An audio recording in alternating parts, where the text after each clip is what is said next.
cloud? Where are the spirals? You see this math everywhere.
Welcome back to the Gnostic Informant, and you are about to attain true gnosis.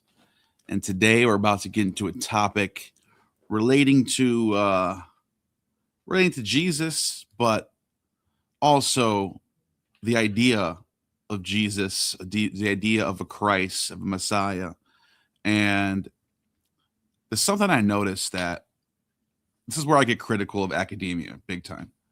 There's these like knee-jerk reactions to certain topics that I noticed. And it's like sort of like a social pressure in the field of biblical studies when it comes to the historical Jesus. And if somebody kind of pokes and prods in the areas regarding mythicism, for example, there's a knee-jerk reaction. And one of those knee-jerk reactions is when you bring up the idea that the suffering Messiah was an idea that was already around before the Gospels. And people like Bart Ehrman and other people I've heard throw back at this and say, no, that's after Jesus. They went back to the Old Testament and they looked for passages to make a suffering Messiah because they couldn't figure out why the Messiah would die. He had to have been a triumphant king, of course. They couldn't figure out why the Messiah would die. So they were thinking, let's go back to the drawing board. Let's go back to Isaiah. And then they found the suffering Messiah motif. And that's nonsense. It's just nonsense. And it's good to see that not a lot of biblical scholars that I know don't agree with that. But it's weird how the biggest ones do. The most popular, famous biblical scholars are pushing this shit. And so Adam Green, who I've had on many times, he's here right now. This is one of your big topics, dude. Now, you've addressed this before, but tonight you and I are going to present primary sources from the Dead Sea Scrolls, from other pseudepigrapha literature, and quotes from a few academics on this topic that no one's ever seen before until right now. Right? Are you muted? You're muted. The stuff I'm going to talk about, I don't know if nobody's seen before, but maybe some of your stuff is brand new, some like pagan parallels. But yeah, pretty much what inspired this video, got us talking, is because Dr. Richard Carrier just had a new peer-reviewed paper come out about that there were some Jewish sects, or at least it's plausible that there were some Jewish sects that were expecting a suffering Messiah, and he just got that past peer review, and I think a Canadian theological journal. He just presented it and did a little slideshow on Godless Engineers channel. For some reason that went unlisted, but we got a couple of the clips of it. And it's such a big deal because this is like Bart Ehrman, who is the lead Jesus historicist. This is his like central argument, is that Jesus must have really existed and been crucified, and then his followers said that he appeared in a vision, and then they went back and looked for scriptures proving that the Messiah would suffer and die and then resurrect. And I have a chapter in my book, The Jesus Deception, all about that. It's called The Suffering Messiah. It's like a Bart Ehrman debunk, but it's the Suffering Messiah debate. And then now that Carrier has a new paper out showing that this is the consensus and this is what the most modern scholarship says, now the ball is in Bart Ehrman's court. He has to address this, otherwise concede his main argument that Jesus must have existed is nonsense, and that it is completely plausible that they would invent or innovate a suffering Messiah without an actual historical person being crucified. Yeah. And you have the clip from Bart that we should show that first before we get anywhere else. While you're pulling that up, though, I do want to present that there is this idea of two messiahs in the Dead Sea Scrolls. And we're going to go through a bunch of the examples in the Dead Sea Scrolls. And in the Talmud. And the Talmud, yeah. Mm-hmm. And it's all rooted in the Hebrew Bible, in the Old Testament, whatever you want to call it. It's all rooted in the Hebrew Bible. I mean, there's the Psalms. It's David who's supposedly wrote the Psalms, and it's constantly talking about stuff that the Messiah, the Anointed One, will do. Yeah, or, and the servant. David is called the servant also, so that's the Messiah to the servant also in the servant songs of Isaiah. Yeah.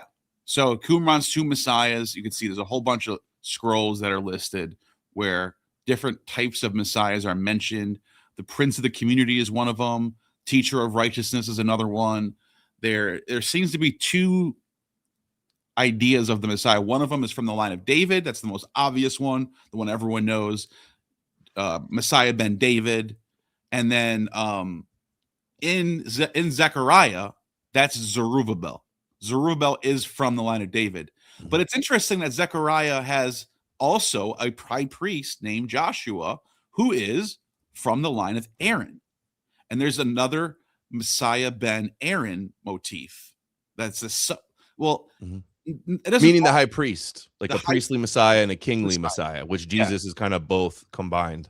Yes. And that's what ends up happening in Christianity. In Christianity, they end up just going, you know what? We're going to roll it all together. The first coming was the suffering. The second coming will be triumphant. And that's kind of how they fix that. But if you go back to the first, this is right in the first century, by the way. This isn't like centuries apart. This is at the same time. People thought there would be a suffering Messiah and a triumphant Messiah, one of them king, one of them priest. So that idea is out there. It's in the scrolls. And this is probably the most obvious. The star is the seeker of the law who came to Damascus, as it is written. A star has journeyed out of Jacob. A scepter is risen out of Israel. The scepter is the prince of the scepter, yeah. Mm-hmm. And his coming will break down all the sons of That's Numbers 24:17, the famous messianic star verse that also says conquer Edom right after that. The very next line, it talks about conquering Edom, which at the time of Christianity they viewed as Rome. Yeah. And this is the most interesting text, however, can be found in what's called the Messianic Rule. This is another Dead Sea Scroll, also called the Rule of the Congregation. It describes a table arrangement during a sacred messianic meal, like a Eucharist. It is interesting. The interesting point is the hierarchy between the two messiahs. This is what the text says. This is the sitting of the men of renown called to the assembly for the council of the community when God will have begotten. That's interesting. He have begotten, like he's this is his only begotten son. Yeah, begotten the Messiah, and that's that word Mashiach in Hebrew. This is a Hebrew text. The priest shall enter at the head of all the congregation of Israel. All the chiefs, the sons of Aaron, the priest, called the assembly, men of renown, and they shall sit before him, each according to his rank. Afterwards, the Messiah of Israel shall enter. The chiefs of the tribes of Israel shall sit before him, each according to his rank, according to their position in the camps and during their marches. Then all the heads of the family of the congregation, together with the wise men of the congregation, shall sit before them, each according to his rank. And when they gather for the community table to drink wine, which is very interesting, I'll talk about it in a second, and arrange the community table and mix the wine to drink, let no man stretch out his hand over the firstfruits of the bread and wine before the priest. For it is he who shall bless the firstfruits of the bread and wine. And that's not the son of David there. That's the son of Aaron there. And shall stretch out his hand over the bread. And afterwards, the Messiah of Israel shall stretch out his hand over the bread. And afterwards, all the congregation of the community shall bless, each according to his rank. So, and then there is the idea that Simon at the Ben Kokhba revolt, which was almost exactly 70 years after 70 AD. It's 66 years later. They revolt, and they thought he was going to be the Messiah, and he failed. But anyways, you got the clip from Bart? Yeah, it's in the chat there. Okay. I thought you were just going to share it. Okay, no, I got you. But which one is it? There's a couple of links you got here. It's the first one, timestamp 28 minutes 40 seconds. Okay. And just while I'm loading that up, the part about them blessing the food and drinking wine, that obviously the reason why that's so fascinating to me is because one of the main arguments for the historical Jesus, which I think is a strong one, is in 1 Corinthians, where Paul, or whoever wrote this letter, Paul, assuming it's Paul, talks about how the night he was handed over, they broke bread and drank wine and said, "Do this in remembrance of me." And it's the origin of the Eucharist. However, that idea seems to predate that night. So was Jesus purposely reenacting what the Messiah was supposed to do in Paul's letter? That's interesting to think about, because that's what the Messiah is supposed to do in this text that we just read. Not only that, after I play this clip, I'm going to show you in Philo as well. Philo talks about the Son of God, the Logos, being a Eucharist. So what part of the video was it? 2840. 2840. And it says debate with Robert Price. Yep. Okay. Yep. Cool. His debate with Robert Price, what is it, 9 years ago, I believe? Yeah, but just about 2840. All right, perfect. All right, so let's play this clip and we'll talk about it. According to the scriptures, and was buried. By the way, he was buried. It's a little hard to do in the outer space. Christ was crucified. Would somebody make up a Messiah, specifically the Messiah, who was crucified? It's important to understand what Jews meant. Paul was a Jew. It's important to understand what Jews meant by the term Christ. In the days of Paul, there were some Jews who were expecting that a Messiah was going to come to the Jewish people sent from God. God would send a Messiah. The word Messiah actually comes from a Hebrew word, Mashiach, which means anointed one. Messiah is the same word as the Greek word Christ. The Hebrew word is Messiah, Greek word Christ. I have to tell my students this because many of my students think that Jesus Christ is his last name. Jesus Christ, born to Joseph and Mary Christ. And it doesn't mean Jesus, the Messiah. Jews had various expectations of what this Messiah would be, the anointed one. This is a term that's originally used in Jewish scriptures to refer to the king of Israel. He was the anointed one. When the king was anointed at his coronation ceremony, like King David, King Solomon, this showed that God was putting his favor upon him. In Jesus' day, there hadn't been a king on the throne for nearly 600 years. Some people thought there would be a king on the throne, and they called him the Anointed One, the Messiah. The Messiah was going to be a great warrior figure like David, a great warrior who drove out the enemy and set up God's kingdom by establishing a throne in Jerusalem, and Israel would once more be a sovereign state that would rule over its enemies. That's what the Messiah would do. Some Jews thought that the Messiah would be a cosmic figure who would destroy the forces of evil and set up God's kingdom on earth, a mighty cosmic Well, that's what judge. Jesus was. There were various expectations of what the Messiah would be, but there was one thing that all of the expectations had in common. Jews who expected a Messiah expected a great, powerful figure who would destroy the enemy and set up God's kingdom. Mm. Can you You pause? sure about that? And who was Jesus? Are you sure about that? You know that. But that Jesus did conquer their enemy. He did. He became the God and replaced the pagan gods of Rome. So in a way, Jesus did accomplish that without And- an army. Yeah. And Bart, who's an atheist, is going to say that all happened because of politics, and he's right. He's right. Politics, and that's after the fact. He's going to say, what did Jesus do in his lifetime? He didn't do anything, and that's fair. That's fair. If you're assuming he's a historical person, yeah, he didn't do shit. Yeah, but He that died. undermines his own argument, though, because his argument is Jews would never invent a crucified Messiah because they imagine their Messiah would be a military victorious leader. So why would Jews so strongly believe Jesus was the Messiah if he didn't do any magical miracles, if he was nowhere near being that, Davidic king that ruled on the throne and defeated Rome? So why would they cope and need to go back and look for prophecy so much? So his own argument is like undermined by his Yes. argument. Yes, and you're right, because there's other figures in the first century who did also die. Simon of Perea, Judas of the Galilee. There's the Egyptian figure. There's multiple figures that are like this, right? How come they don't have gospels written about them? How come they're not how come no one's waiting for their second coming? And you're right, and there's a lot more reasons why, which I think we're going to show. Is that it for this clip? No, it finishes at like 131, I think it was. No, 31. So he's going to go on to talk about why there's no suffering Messiah, right? Yeah. The one more minute of this. The is- Christians he finishes said his little point here. that Jesus was a crucified criminal.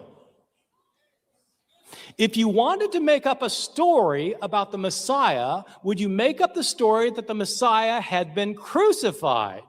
That's the opposite of what the Messiah is supposed to be. If you want to make up a story about a Messiah, you'd make up the story that, well, he actually drove out the Romans and he is sitting on the throne in Jerusalem. Why didn't they make up that story? Because it obviously wasn't true.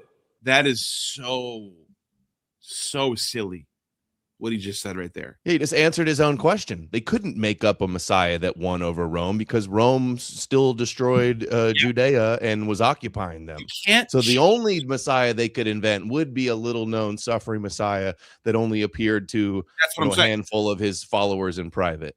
They lost their temple in 70 AD. Mhm. They cannot write there's no way they can make up a story that there was a Messiah who defeated everyone when they're all in this diaspora right now. So his only option is the suffering Messiah. Why he thought that was a strong point? Why didn't they make up a story about it? They could have just made up a whole story like another David.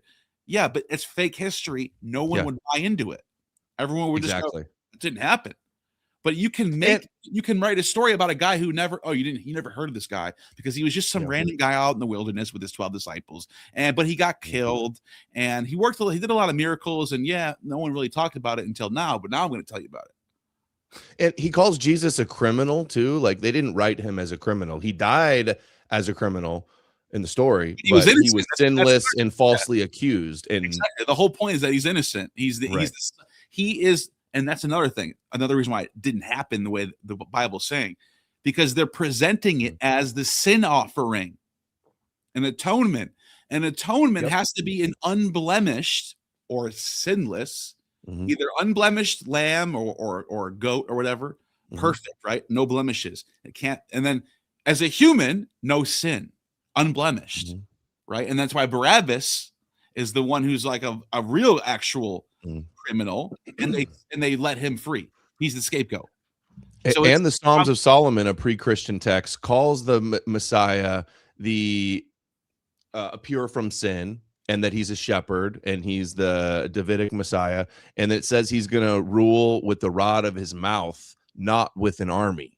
Yes. So there's your smoking gun of how this could have developed right there. Yep. The early Christians were not going around saying that God had been crucified. They were saying that Christ had been crucified. Well, why did they do that? If it didn't make any sense to expect a crucified Messiah, it was because they believed that Jesus was the Messiah and they knew that he got crucified. It's not like a vitamin where you take it and you think it's working. Oh, hey, you want to do a pro tip? You got to get, I did this for the longest time and I had ads. If you get the Brave browser, it doesn't have any ads on YouTube. All right, well, show me that later. Can't explain the crucified Messiah as something that was made up. The crucified Messiah is because people thought Jesus was the Messiah, and they knew that this man had been killed as a crucified criminal. But why would they so strongly need, his argument is they would never invent and go look for scriptures of a crucified, suffering Messiah unless the guy they thought that was a Messiah got crucified. But why would they if they wouldn't need to so strongly believe it to go back and do it, they could do it without it. Yeah. It's such a weak argument. Yeah. And is pretty much all he says, right? Yeah, I just added the most recent one too is another. It's a shorter clip of him explaining this. It's the crux of his argument. This is his go-to argument. And Carrier just came out with a peer-reviewed article showing that this is lots of scholars. It's the consensus, actually, since they love to appeal to consensus. So now, Carrier had his peer-reviewed book that argues this. Bart Ehrman has his "Did Jesus Exist?" not peer-reviewed. So there's been no peer review journal or paper arguing that there's no way they could have believed in a suffering Messiah. So if Bart doesn't address this, it's like he's like forfeited and lost the argument. And what part? We're in for a change up. Which part? No, not that one. The very bottom one, most recent. Oh, it's a Twitter. Oh, okay. Twitter clip. This one. No, I'm not. I don't identify as a Christian. I mean, I was raised a Christian, but I'm an atheist now. I'm not. I don't have a particular stake in any of this information personally. But I think the crucifixion of Jesus is probably the best attested, one of the best attested events of his life. It's found all over the place in our early sources. It's even mentioned by non-Christian sources, and it's. When was that, Bart? Yeah, after the Gospels. So stupid. Yeah, this is really weird. It's weird how this topic is explained to the public. I can't wrap my head around it. Why this information? This is the leading biblical scholar, Bart Ehrman, and he's like swearing up and down that there's no suffering Messiah idea. That's all nonsense. And it's like, it's weird, man. Like his position is that it's impossible. They would have never innovated or the idea of a suffering Messiah unless a guy they thought that was the Messiah really died. It's so weird. It's a kind of a complicated thing for me to argue, although I can at length if somebody wants me to, it's not the kind of thing that Christians would have made up about him if they wanted to make up legends. If they wanted to make up something about Jesus, it wouldn't be that he got killed by the enemy, tortured to death. What they would have made up is that he. Oh, no wonder why this guy became a Christian. He's talking to Bart Ehrman all day. He became the king and he's sitting on the throne in Jerusalem. But they couldn't make that up because everybody knew it wasn't true. So then why would the Phrygians make up a story about Attis castrating himself? Yeah. Who the hell would make he died to conquer death and then rose from the dead also. So it's like that's their cope. He had a spiritual victory over Rome and over the satanic powers. Like, you can make up whatever you want. Why would you put it and then you got crucified? Yeah. Everything else about Jesus in the Bible is made up, but they just wouldn't make up that part. But why would anyone ever write a myth If that based on, I'm saying under his logic, there shouldn't be Addis. Addis castrates himself. What the hell? That's one of the most in the ancient world. I mean, like, that's literally like your virility is all you have as a man in the ancient world. So they're making a savior figure, a god that is worshipped, Addis, who dies of castration. So the idea that they wouldn't make these things up is kind of silly. I understand his point is like about the crucifixion being historically plausible because crucifixions in the first century happened all the time, but I don't think you can say that no one would make it up. That's what, that's all I'm trying to say here. Yeah. But they had It's easy to see how they could have made it up. It's right there in Isaiah 53 and Which we're going to get to. Zechariah 12:10, the pierced one, they mourn like a firstborn son. Or Psalm 22, pierced his hands and feet. No, You we're can gonna show. easily see. We're going to show him. We're going to show him. Yeah. But then they ended up saying that because he was crucified, that was significant, that it was the plan of God. And but they're kind of explaining it. They're not, they're explaining because they got to explain it because he was crucified. Yeah. Okay.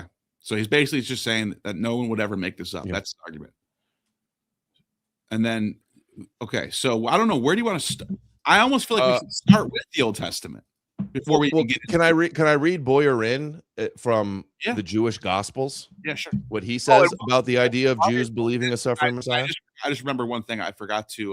Mhm. I wanted to pull up Philo when we're talking about the Eucharist. I forgot to do that. So while you're pulling that up, just let me pull that up really quick so I don't forget. Mhm. Philo in the book called On Dreams, when he talks about the Son of God, he makes this whole he writes this whole passage. It's On Dreams 2, 37. And he says this word, which is logos, tone, logon, and the accusative, the logos, the word. And then he explains how, I'm just going to I don't read the whole thing, but the divine word, basically, he says, is a replacement for the temple. So you see how he says the city of God, which is the holy city, which is Jerusalem. He says, no. It's allegorical.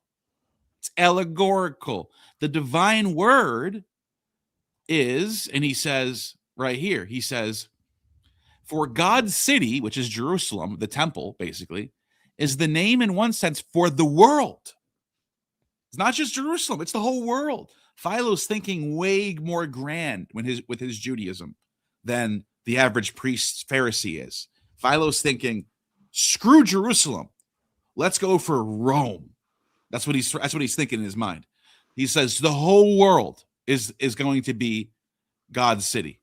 He says it right there, which has received the whole bowl, and the word is kratera, which can mean like crater or mixing bowl for wine. Is what it's usually used for. So, and this is important for the Eucharist because it's wherein the divine draught is mixed. What kind of draught are we talking about? He feasted thereon, exultingly taken for its possession, the gladness which remains for all time, never to be removed or quenched. That's talking about eternal salvation from this drink of wine. It's literally a kratera, a drink of wine. And then he says that he's the soul of the sage, in which God is said to walk as in a city, for I will walk in you, and I will be your God. And then when all the happy souls hold out the sacred goblets of its own reason, and who is it that pours into the holy cupfuls of true gladness? He's giving everyone their own cup, their own sip of this Eucharist.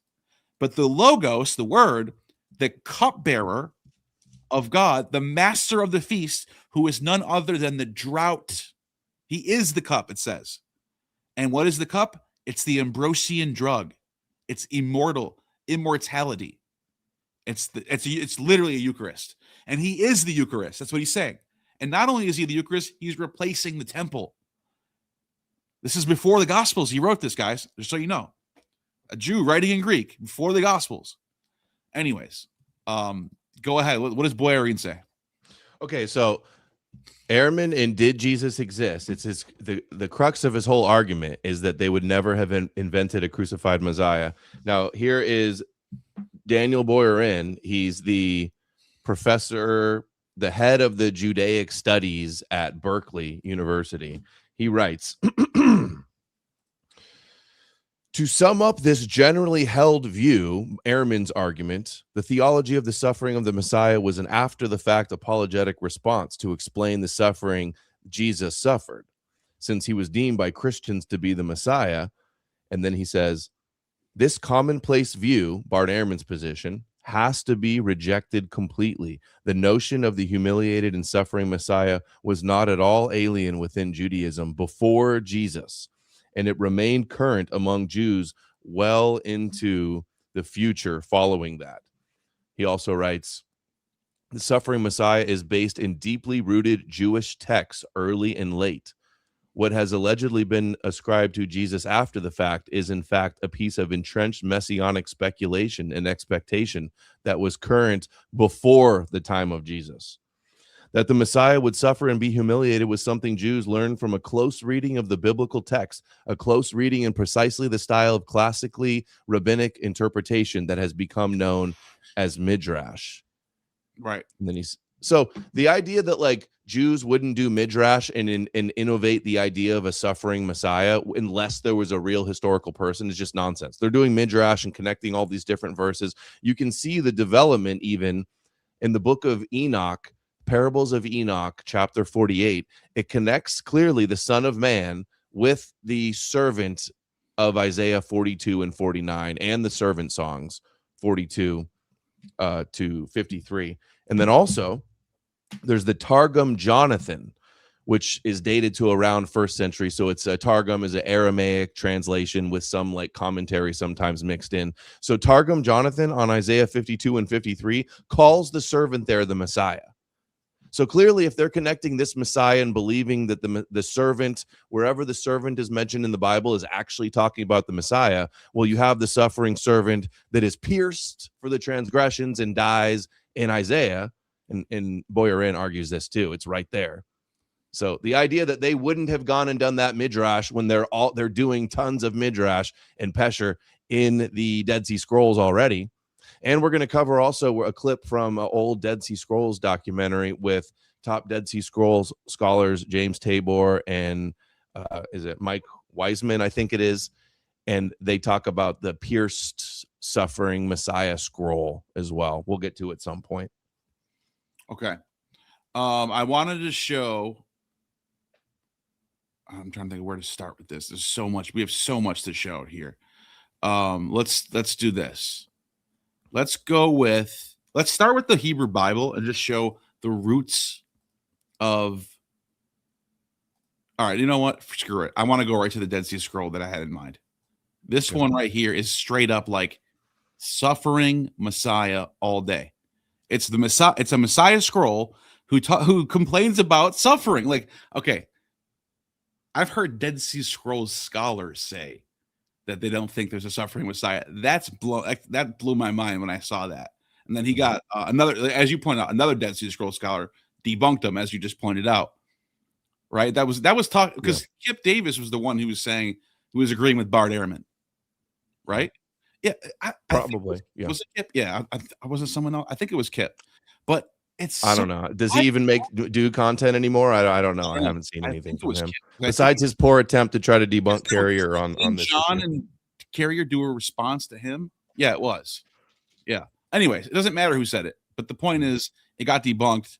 But no one actually brought this up in this whole discussion.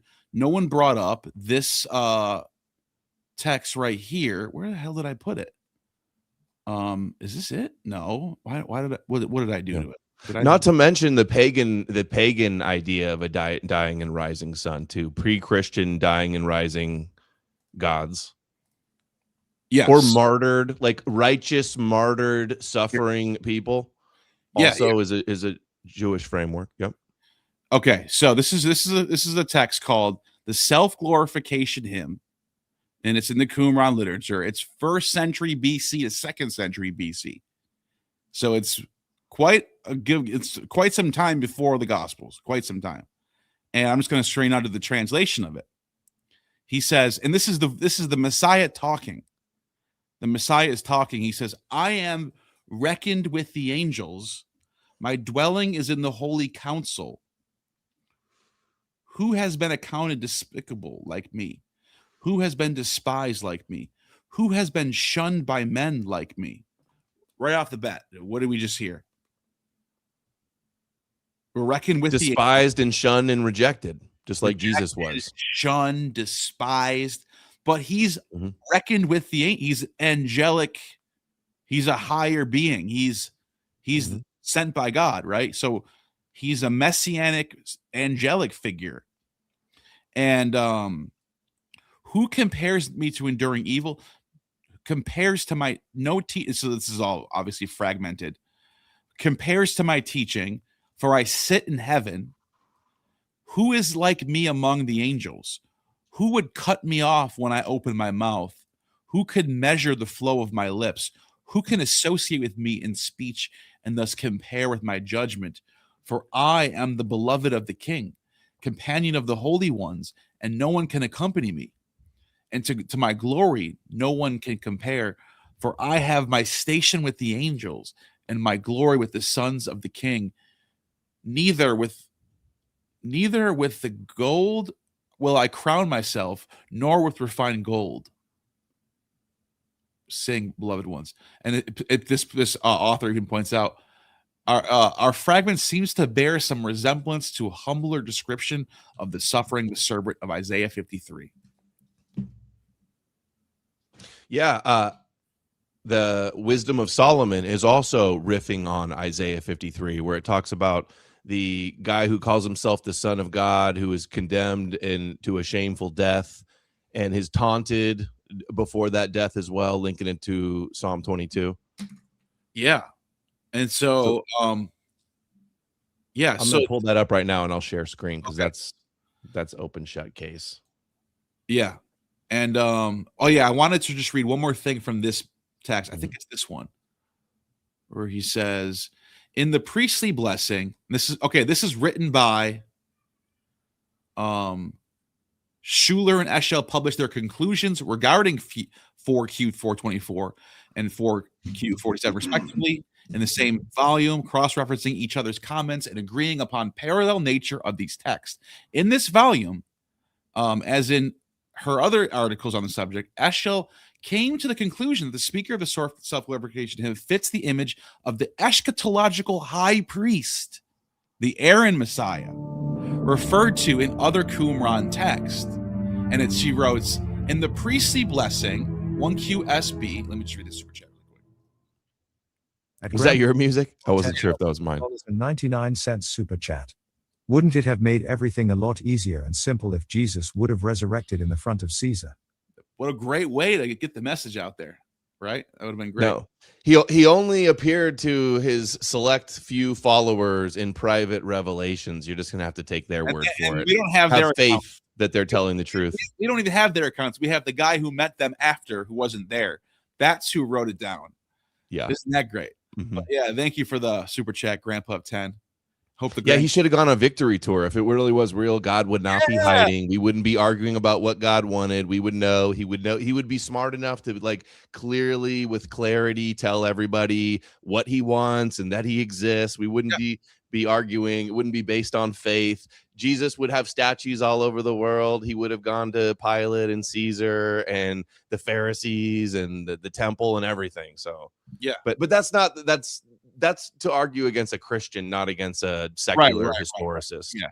So they wrote, in the priestly blessing, a description of the eschatological high priest, a descendant of Aaron, who comes at the end of days. The elevated status of the speaker is emphasized. He is sitting with the angels in the heavenly temple, taking part in the angelic ceremonies.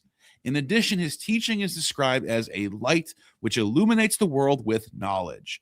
This description resembles that of the speaker of the self-glory, the one I just read. The hymn was spoken in the name of the eschatological high priest. And so that they're saying that is the Messiah speaking. And not only is that the Messiah speaking, he's suffered, he's rejected, he's not triumphant. He even says at the end, he even literally says at the end, let me just go back to it one more time and then I'm done with this one. He says, I will not. With gold will I crown myself, nor with refined gold. Neither will I. See it. So I will not with gold crown myself. So he's not the kingly Messiah. He's the suffering, rejected Messiah of the priesthood. This is the most clear example outside of Isaiah 53 or whatever, outside of the Bible. This to me is the most clear example of a suffering Messiah in Judaism before Jesus. All right, let me share one now. Go ahead. While you're doing that, I'll read this out. Thank you, Lethias. I wrote a song to Apollo. Love for you to hear it. I use Suno to sing it because I can't sing it. Hope you like it. It's on my YouTube channel here. Thank you very much. I'll put that for the side for now, and we'll check it out. Thank you. I appreciate you. A love song to Apollo.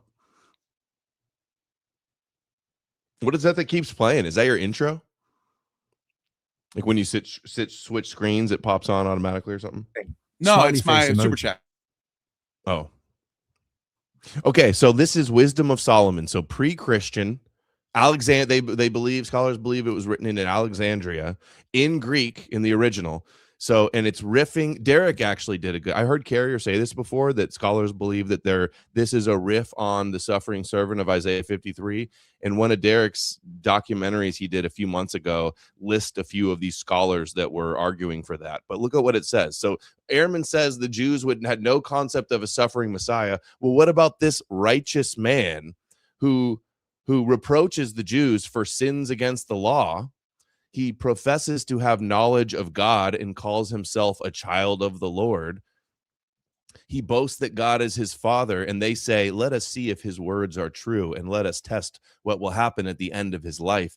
For if the righteous man is God's child, he will help him and will deliver him from the hand of his adversaries. Let us test him with insult and torture. Let us condemn him to a shameful death.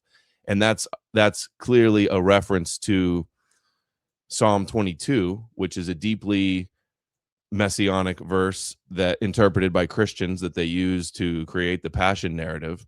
And what do they say in Psalm 22? All who see me mock me, they hurl insults, shaking their head. He trusts in the Lord, they say. Let the Lord rescue him and deliver him. So Wisdom of Solomon appears to be some sort of a fan fiction midrash on Psalm 22 and Isaiah 53. Two chapters, two passages that were also connected in the Jesus narrative.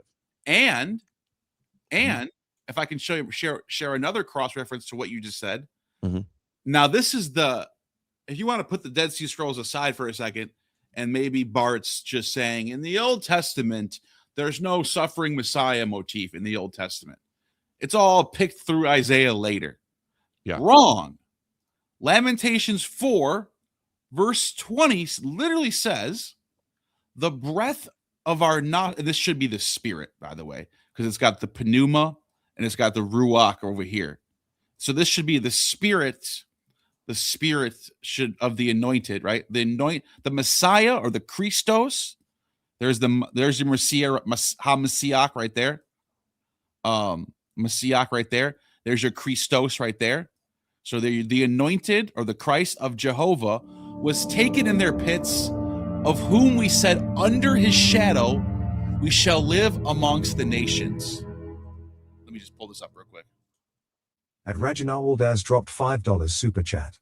What would Adam think about potential Indian parallels suggested by Taliesin's map, Song of the Sea/Exodus 15 and Rigveda 7.18? Sorry if too off topic. No, you're fine with the super chat. Adam, you probably have no idea what he's talking about, though, do you?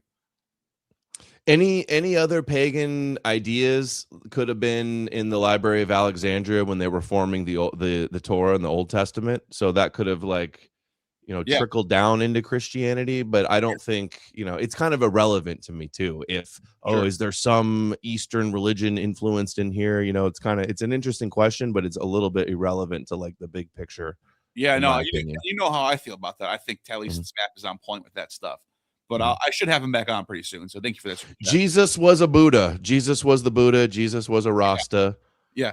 But okay, so my point that I was making right before that was they chased us upon the mountains. They laid for us in the they laid wait for us in the wilderness, right? This is the book is called Lamentations. He's crying, he's lamenting. And what does he say? The anointed of Jehovah was taken in their pits. Yeah. He wasn't triumphant. There's a psalm where God takes him out of the pit too, like a resurrection. And they're exactly conquering death, conquering hell even. Well, Yes. it doesn't say Hades. What's the word? Sheol. Sheol as a death and there's a dying and rising Messiah in the Old Testament, all throughout the text, was taken in their pits, and then it says, under his shadow we shall live among the Gentiles, the Goyim, or the ethnicide. We live among the nations. And then it says after that, rejoice, O daughter of Edom, that dwellest in the land of Uz. The cup shall pass through unto thee also. Thou shalt be drunken and shall make thyself naked.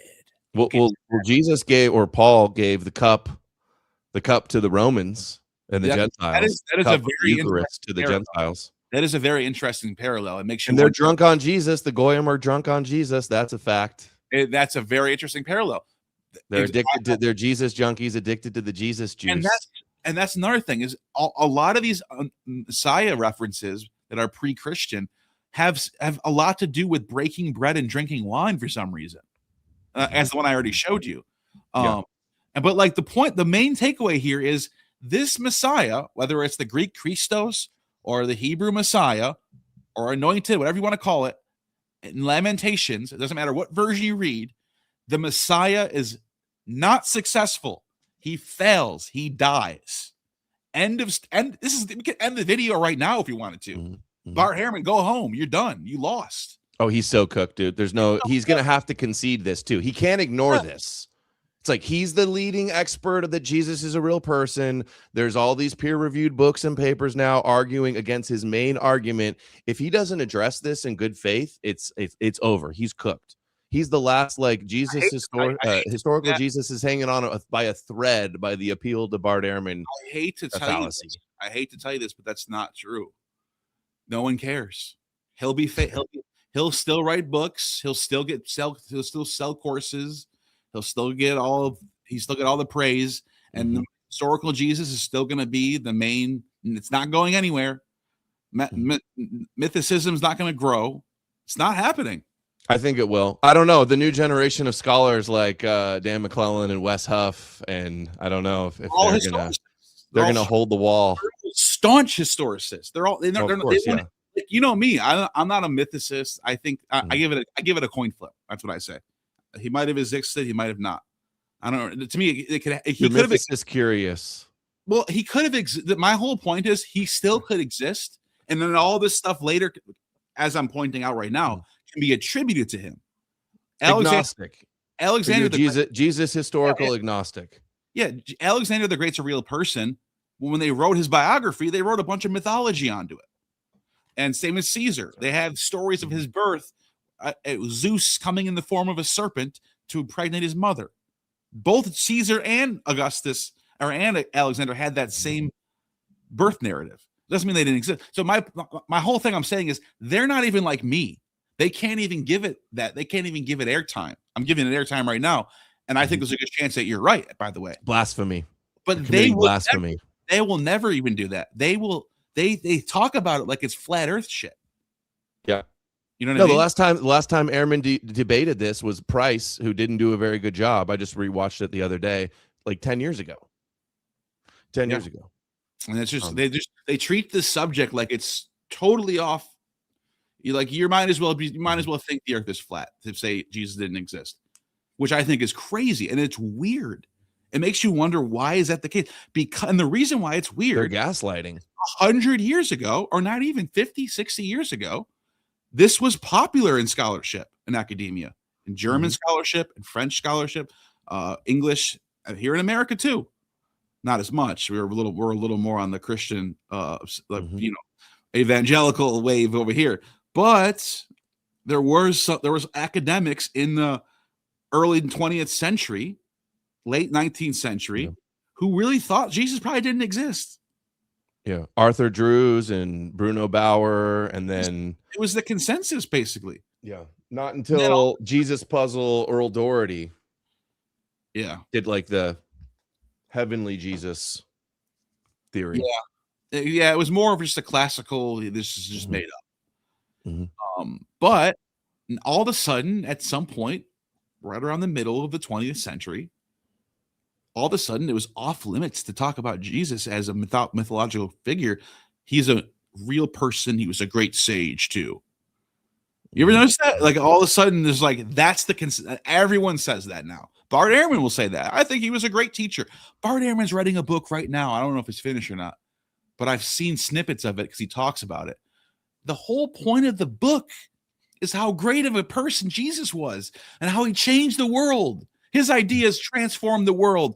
He took us out of the dark world of paganism and brought us into this great righteous world of being good to your neighbor. As if He loves Jesus. He loves Jesus, and he's in the Jesus business. And think how big the Jesus business is too. The Huge. Yeshua industrial complex, big Jesus. You can be an atheist and still promote that side. You can still be a working member of that side as long as you talk about him in a positive way and you admit that he existed no matter what.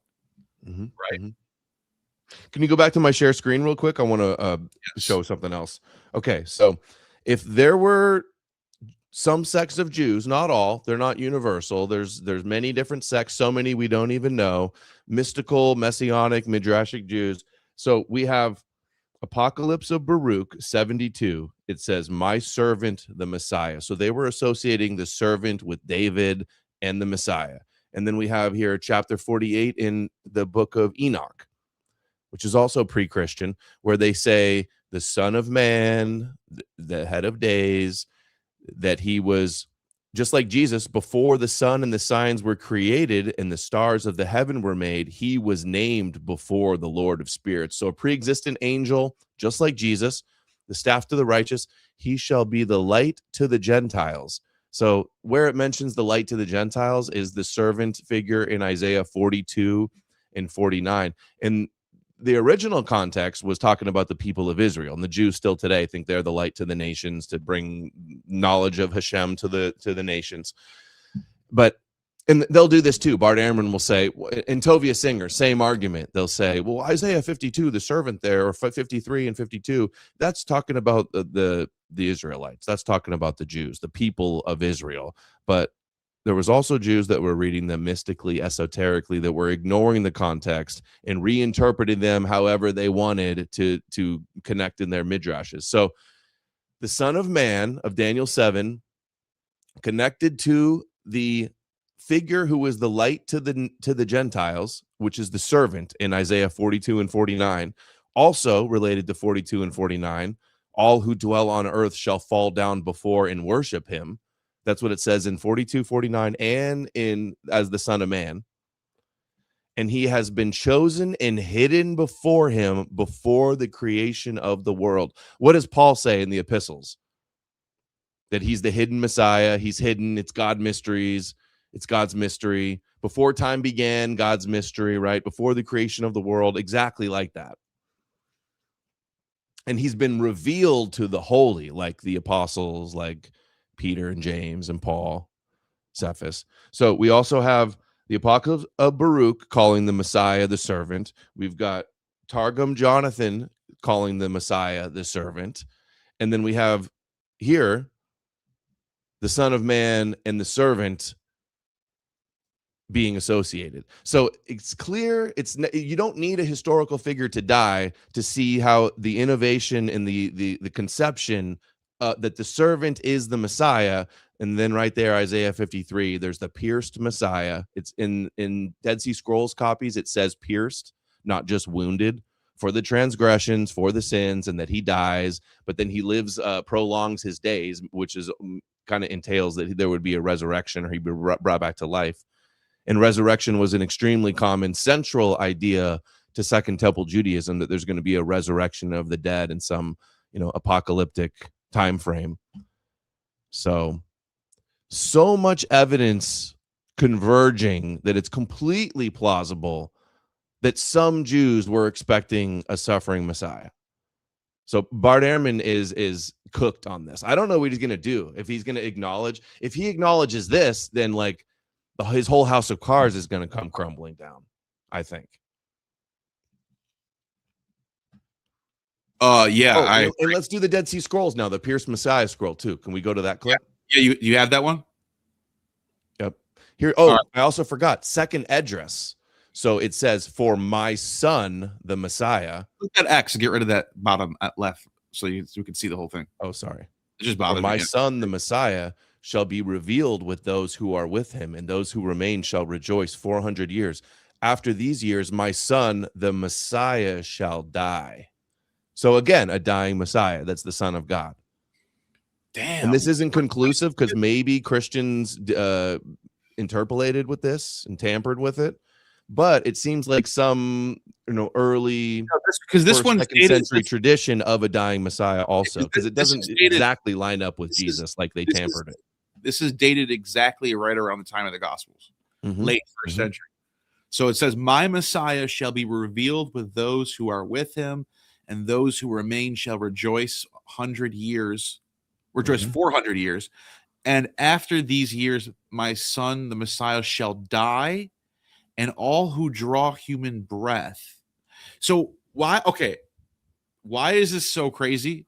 Because it's after 70 AD, and they're thinking, how do we cope with the fact that our temple project failed? We don't have a temple anymore. Well, the Messiah dies, because the Messiah sort of represents what's going on. Like, if you're triumphant, you have a triumphant Messiah. That's why you have David in the beginning. David was triumphant and unified the kingdom. You have a whole kingdom of Israel because of David. He's a triumphant Messiah. He's the archetype of the triumphant Messiah. But if you lose your temple, and he starts the temple period. He starts the first temple period. But his son Solomon builds the temple. But it starts with David. You don't understand what I'm saying? That's the triumphant Messiah. The suffering Messiah is the one you employ. He's the literary motif that you employ when all goes wrong, and then you say, "He was here. We didn't recognize him. It's our fault." Kind of works. You kind of see how that works, right? Yeah. Also, it's like the Jews are the suffering servant. They're persecuted, they're martyred, right? And then it doesn't take a long stretch to think some would invent a Messiah that also was suffered and died. Yeah. By the way, Non-Sick Music, thank you for the super chat. He was saved by the gods, off cross too early to die. First disciples also messiahs, 1 John 2:20. Well, he was saved by the gods because he dies.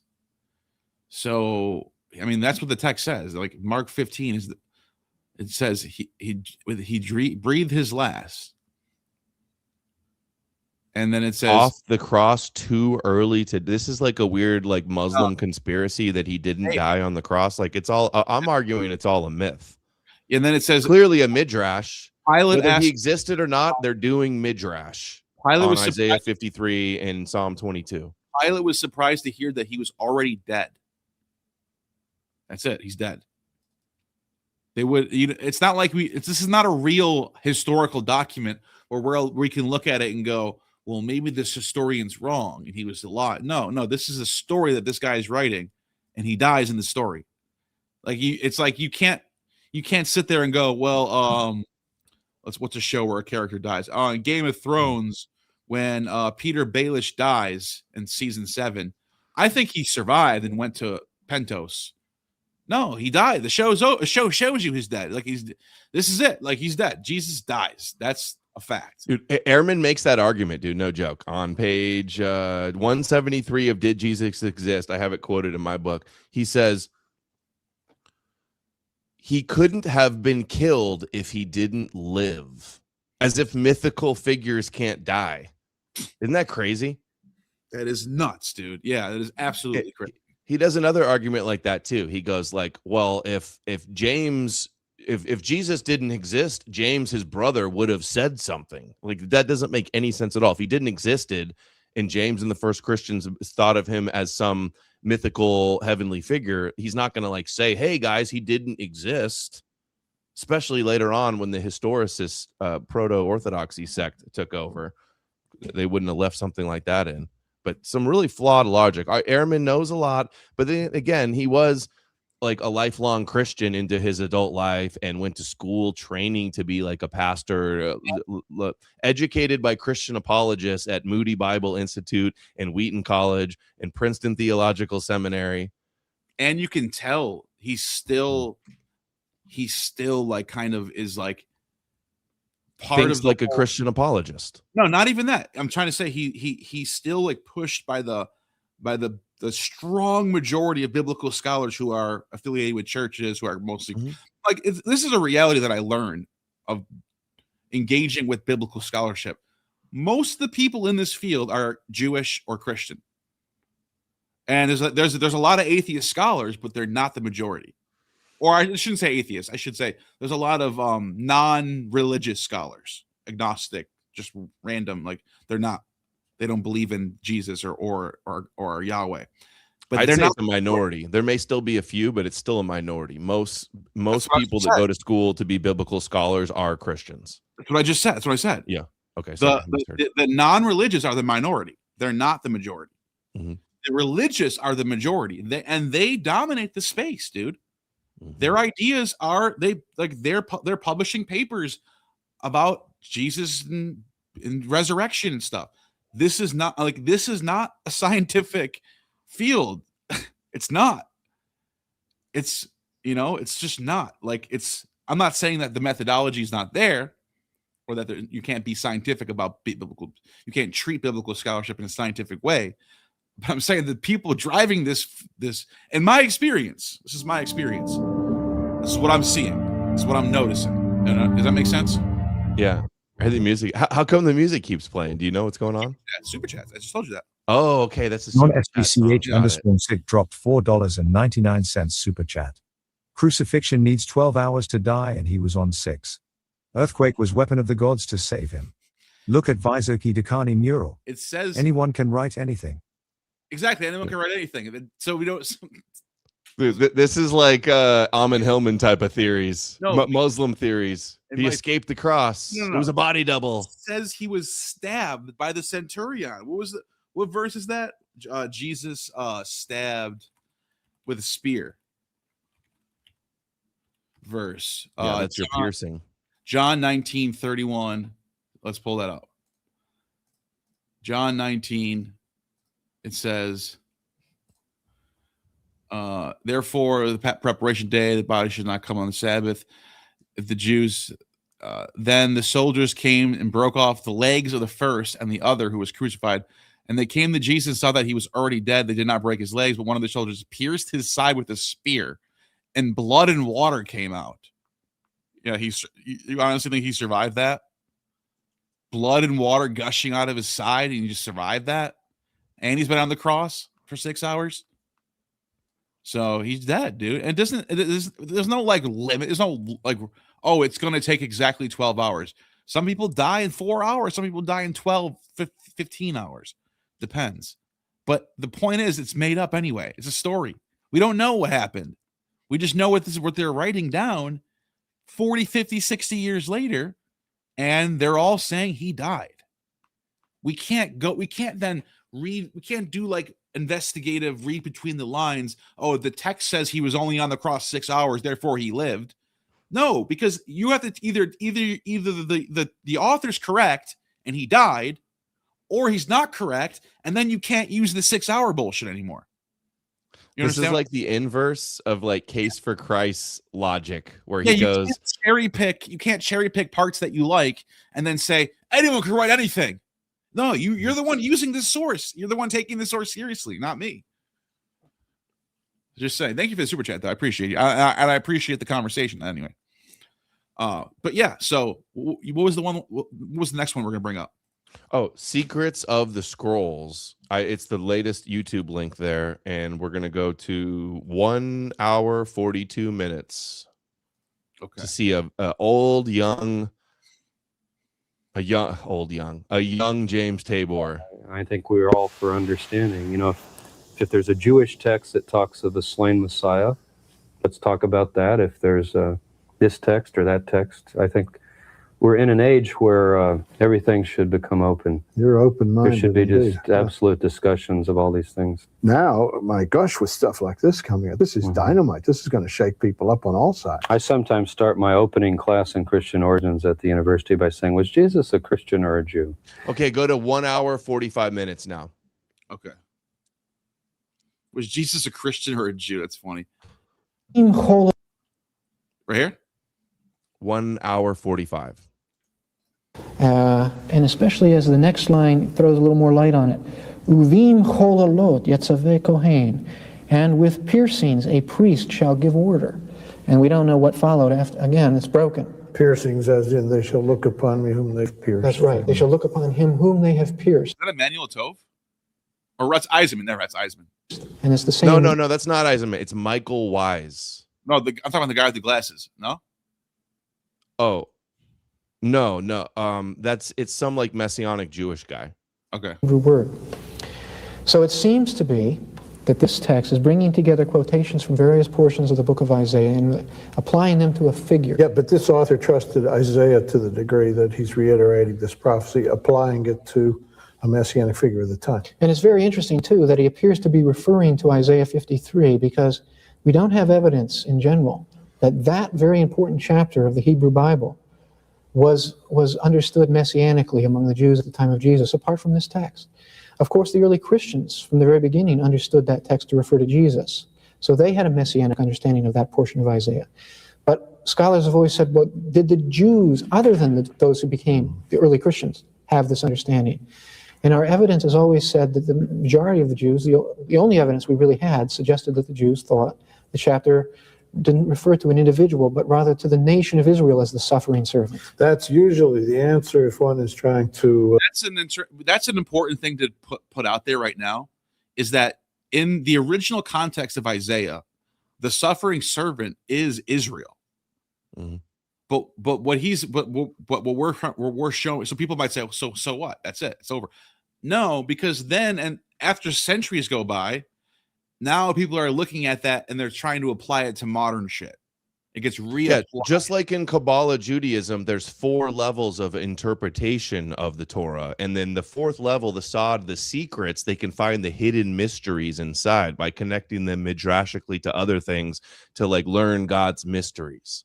So they were completely ignoring the original context. I also want people to know that it is a little bit of both, though, because it's very clear in Isaiah 53 that an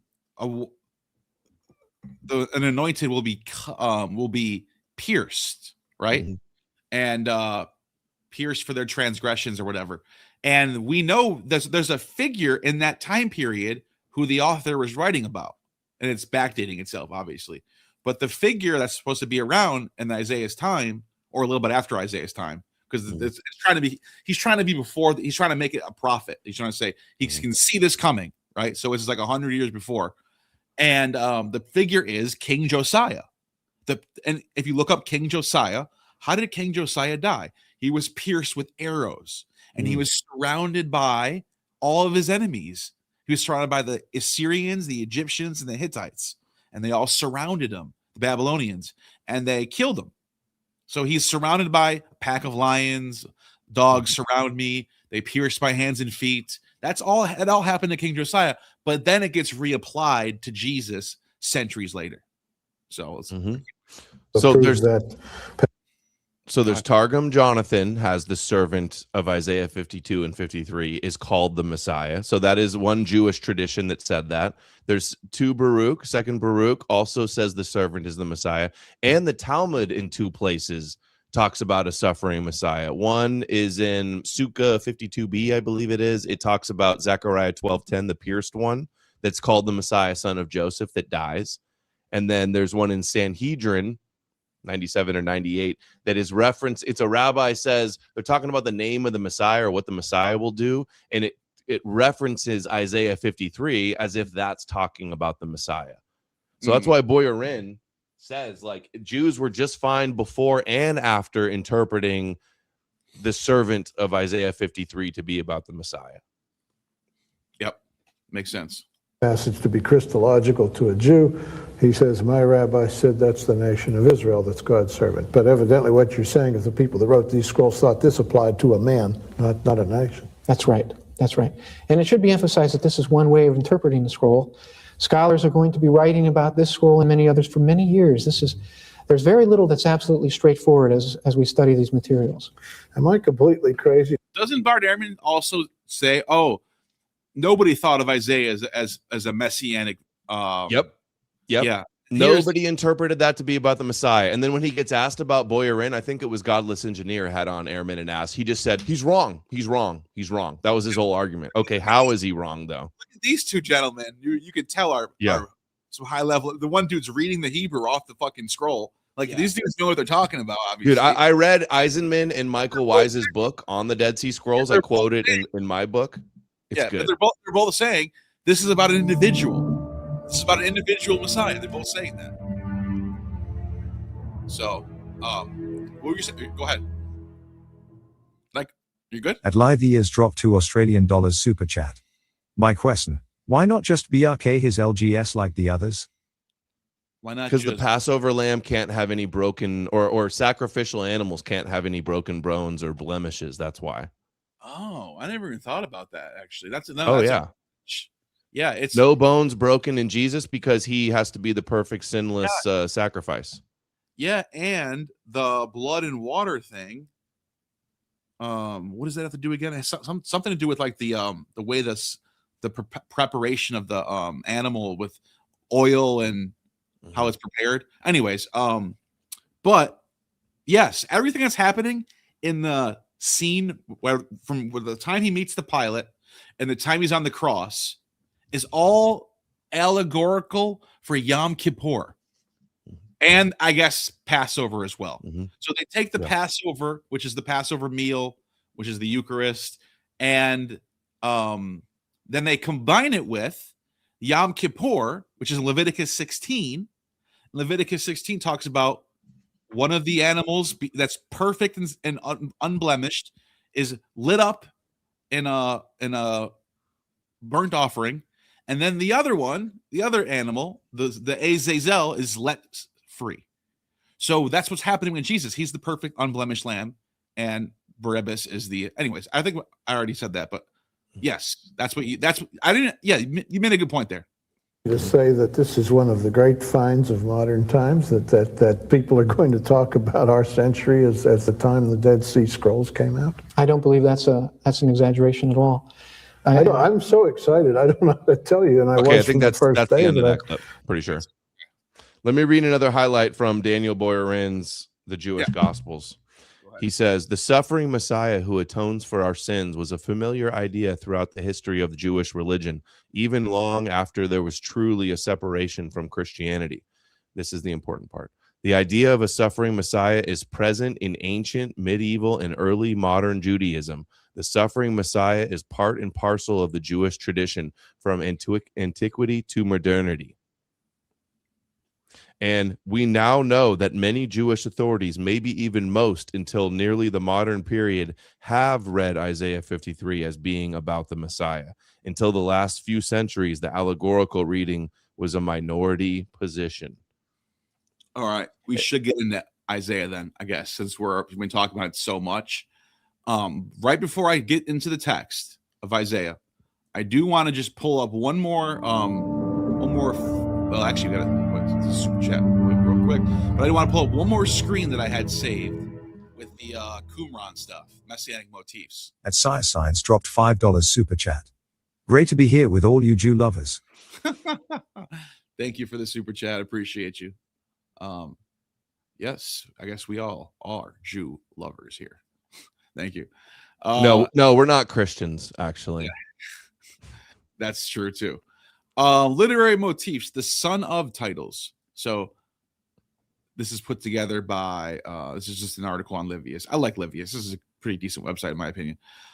Son of David, you got the shoot, the branch, the son of God, the son of man. These are all applied to Jesus, right? And then you have Lion of Judah, Prince, which is Nasi. There's other titles as well. And this and talks about how this is in the Sibylline oracles. And let's see. Jesus of Nazareth. This is what I wanted to show. The shoot or branch mentioned in the first time in Isaiah 11. I'm about to pull this up in a second. Where we can read about a shoot will come up from the stump of Jesse. His roots and a branch will bear fruit. This is the whole grafted in idea that you get in Paul too. This line in line 6 were accepted as messianic, as can be seen in the Aramaic adaptation. A king shall come from the sons of Jesse.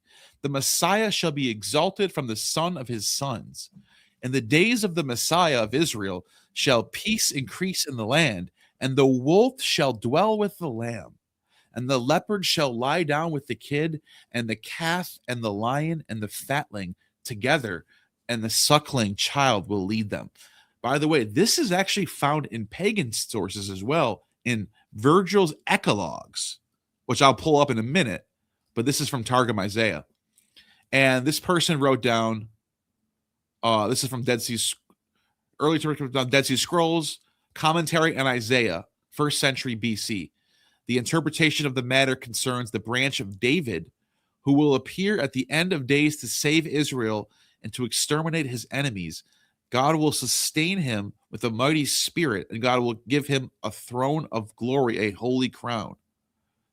This is from And remember, so the servant of David is the branch. That's is it Zechariah 6 or 9? I believe it says, "My servant, the branch." So associating the servant of David and the suffering servant of Isaiah with the branch, the messianic branch. Yeah. If we can make all these connections and see what they pieced together to that resulted in the New Testament, if we can see the connections, they could all see the connections, searching them for hundreds of years. Countless Jews searching their scriptures for God's hidden mysteries. Yeah.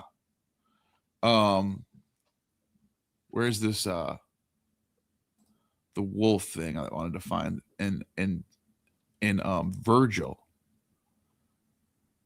Wait, I thought it was in Virgil's Eclogue. Is it in Georgics? Let me see 1 second. Yeah, it's right here. Okay, Georgics. So this is common. This is like this idea of like this savior figure that will bring peace. The wolf tries not his wool around the sheepfold, nor prowls by night about the flocks. A keener care tames him.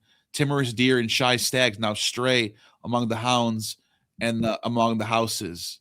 The brood of a great deep, all the swimming things like shipwreck corpses. Anyways, Virgil has his own version of that messianic, and he's actually talking. This gets applied to Caesar.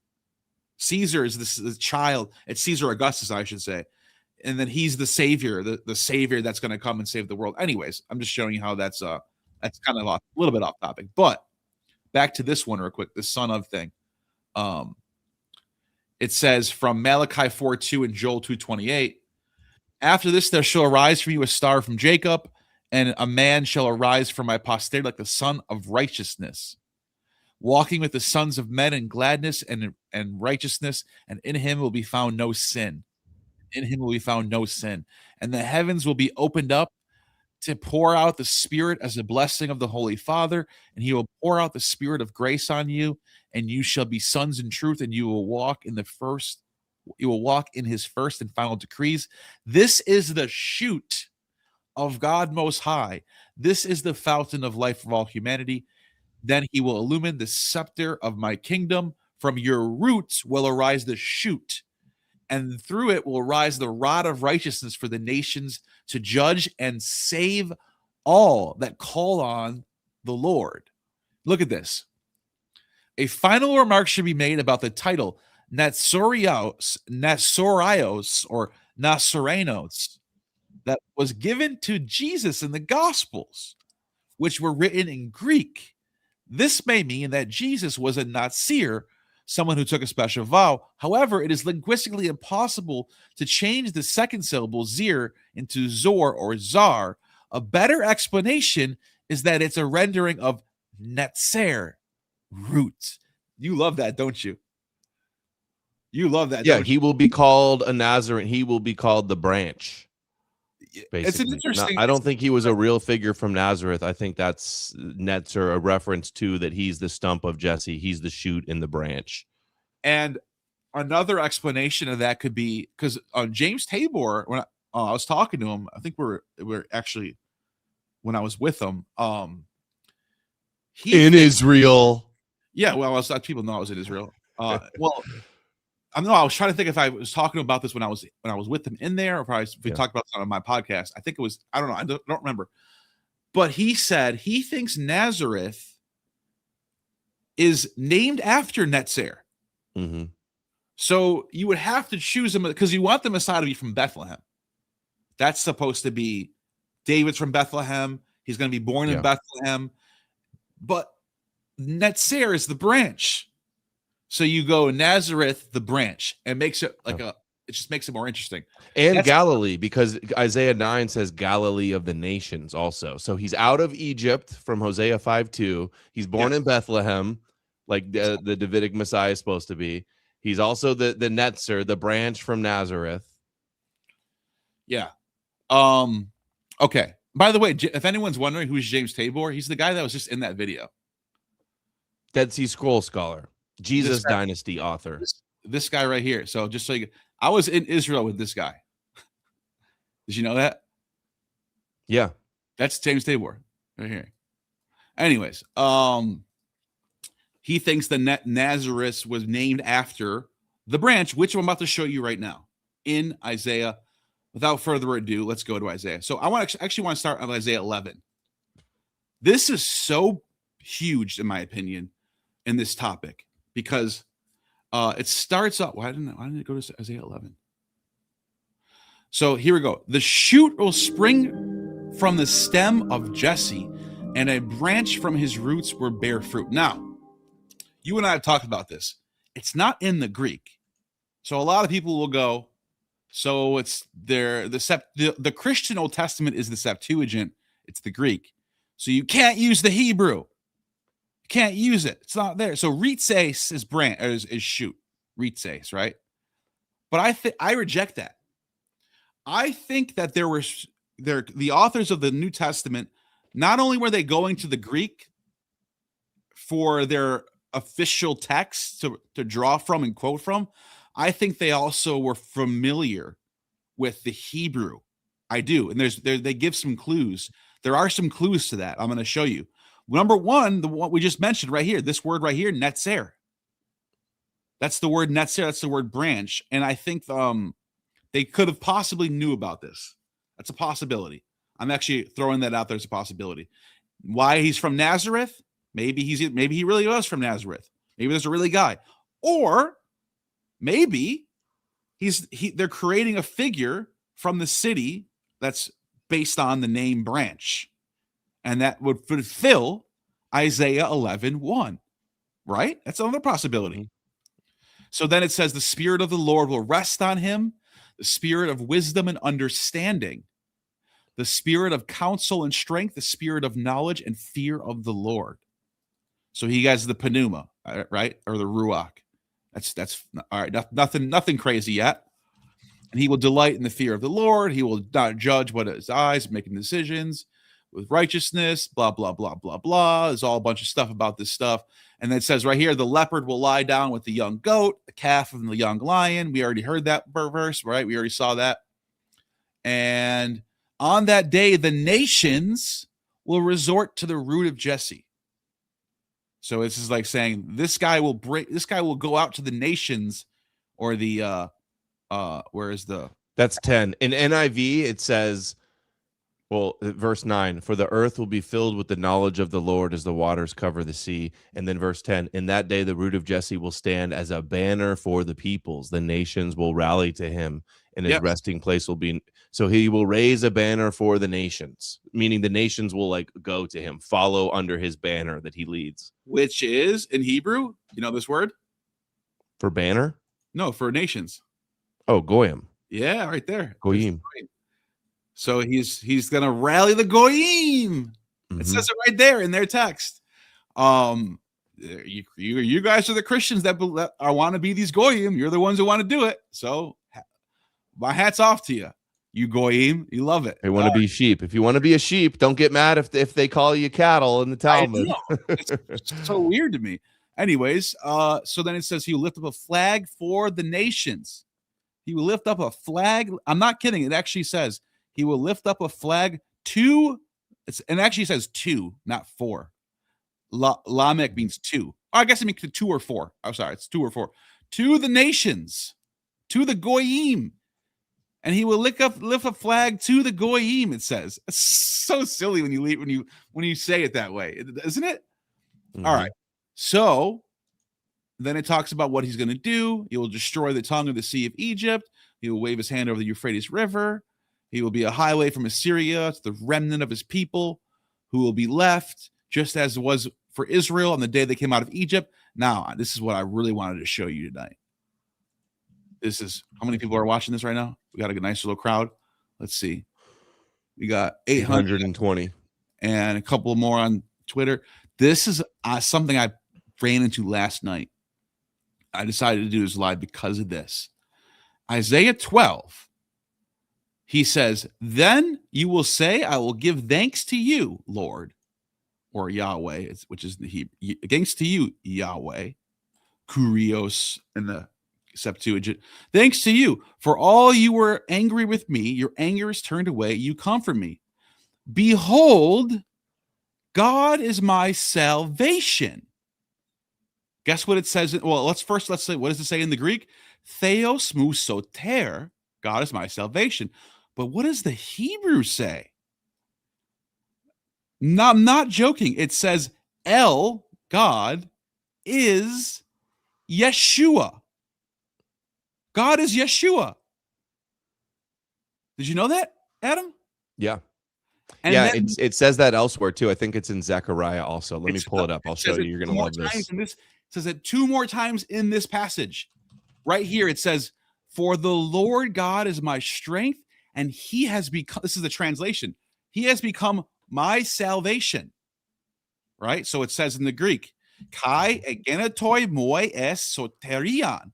He's become my salvation. What does the Hebrew say? This is why I kept saying, I think that these Christians were aware of the Hebrew side as much as they were with the Greek. What does it say right here? Yahweh has become Vayahi Loi Lo Yeshua. Yahweh has become Jesus. It literally says that. It literally says Yahweh has become Yeshua. I'm not exaggerating right now. If you guys look at, do you want me to show you something right now? I'm going to show you. Let me show you something right now. Watch this. I'm going to go to ChatGPT. I just want to show people. I'm going to share my screen.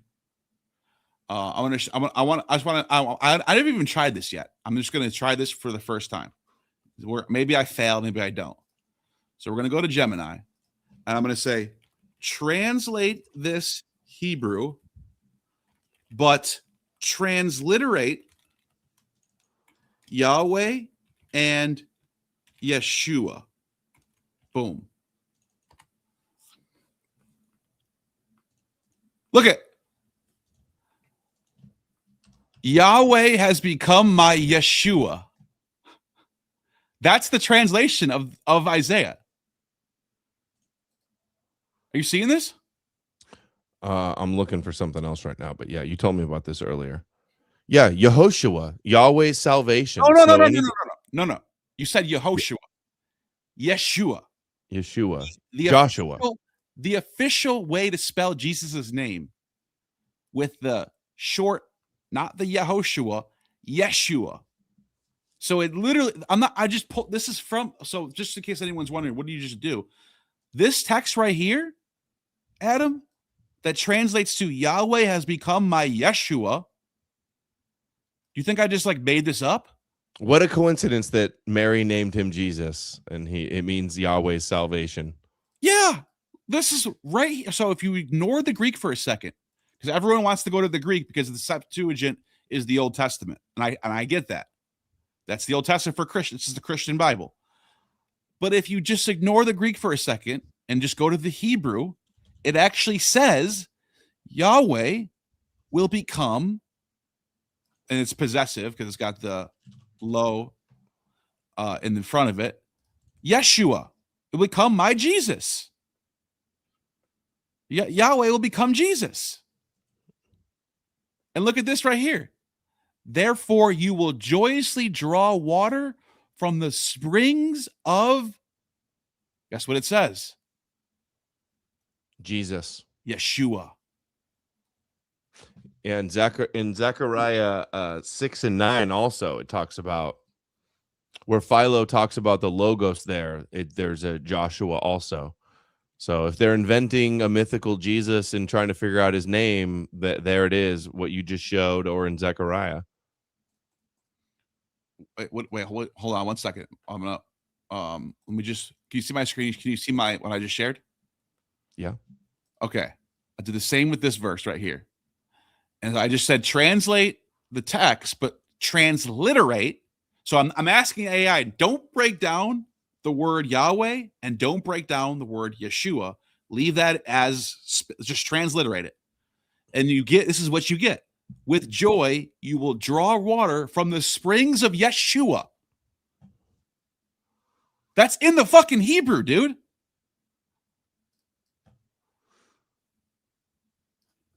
So you think this is where they got the name of Jesus from? Just throwing out. This is how they helped invent him.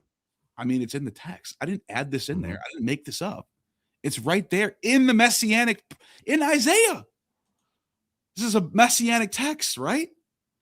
And it's not even, and think about what it's actually saying. It's saying Yahweh will become Yeshua. You will draw water from the springs of Yeshua. It's not like I'm not like pulling up some random, it just says the name Yeshua in there, so therefore Jesus. This is significant in relation to the Messiah, right? Definitely. There's another one too. I remember looking at the Safari and the Orthodox Jewish Bible interpretation. It shows some verse and then it says, and this is Yeshua, and it's completely related to like the Midrash of Jesus. I'm trying to find it right now. And I'm sure people are wondering, has anyone, you didn't discover this. You're right, I didn't discover this. But it's not really that much talked about. In fact, the people who talk about it the most are Christian apologists, which I don't blame them, actually. Mm-hmm.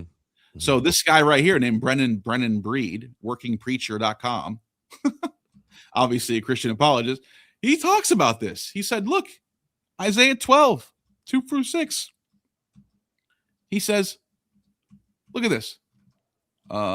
Yahweh's fast track to salvation was a major theme in Isaiah. In chapter 12, we hear a song of praise and thanksgiving and foretelling of Yahweh's mighty power to save. After 12, wait, where does he say? He says it in here somewhere. Oh, right here.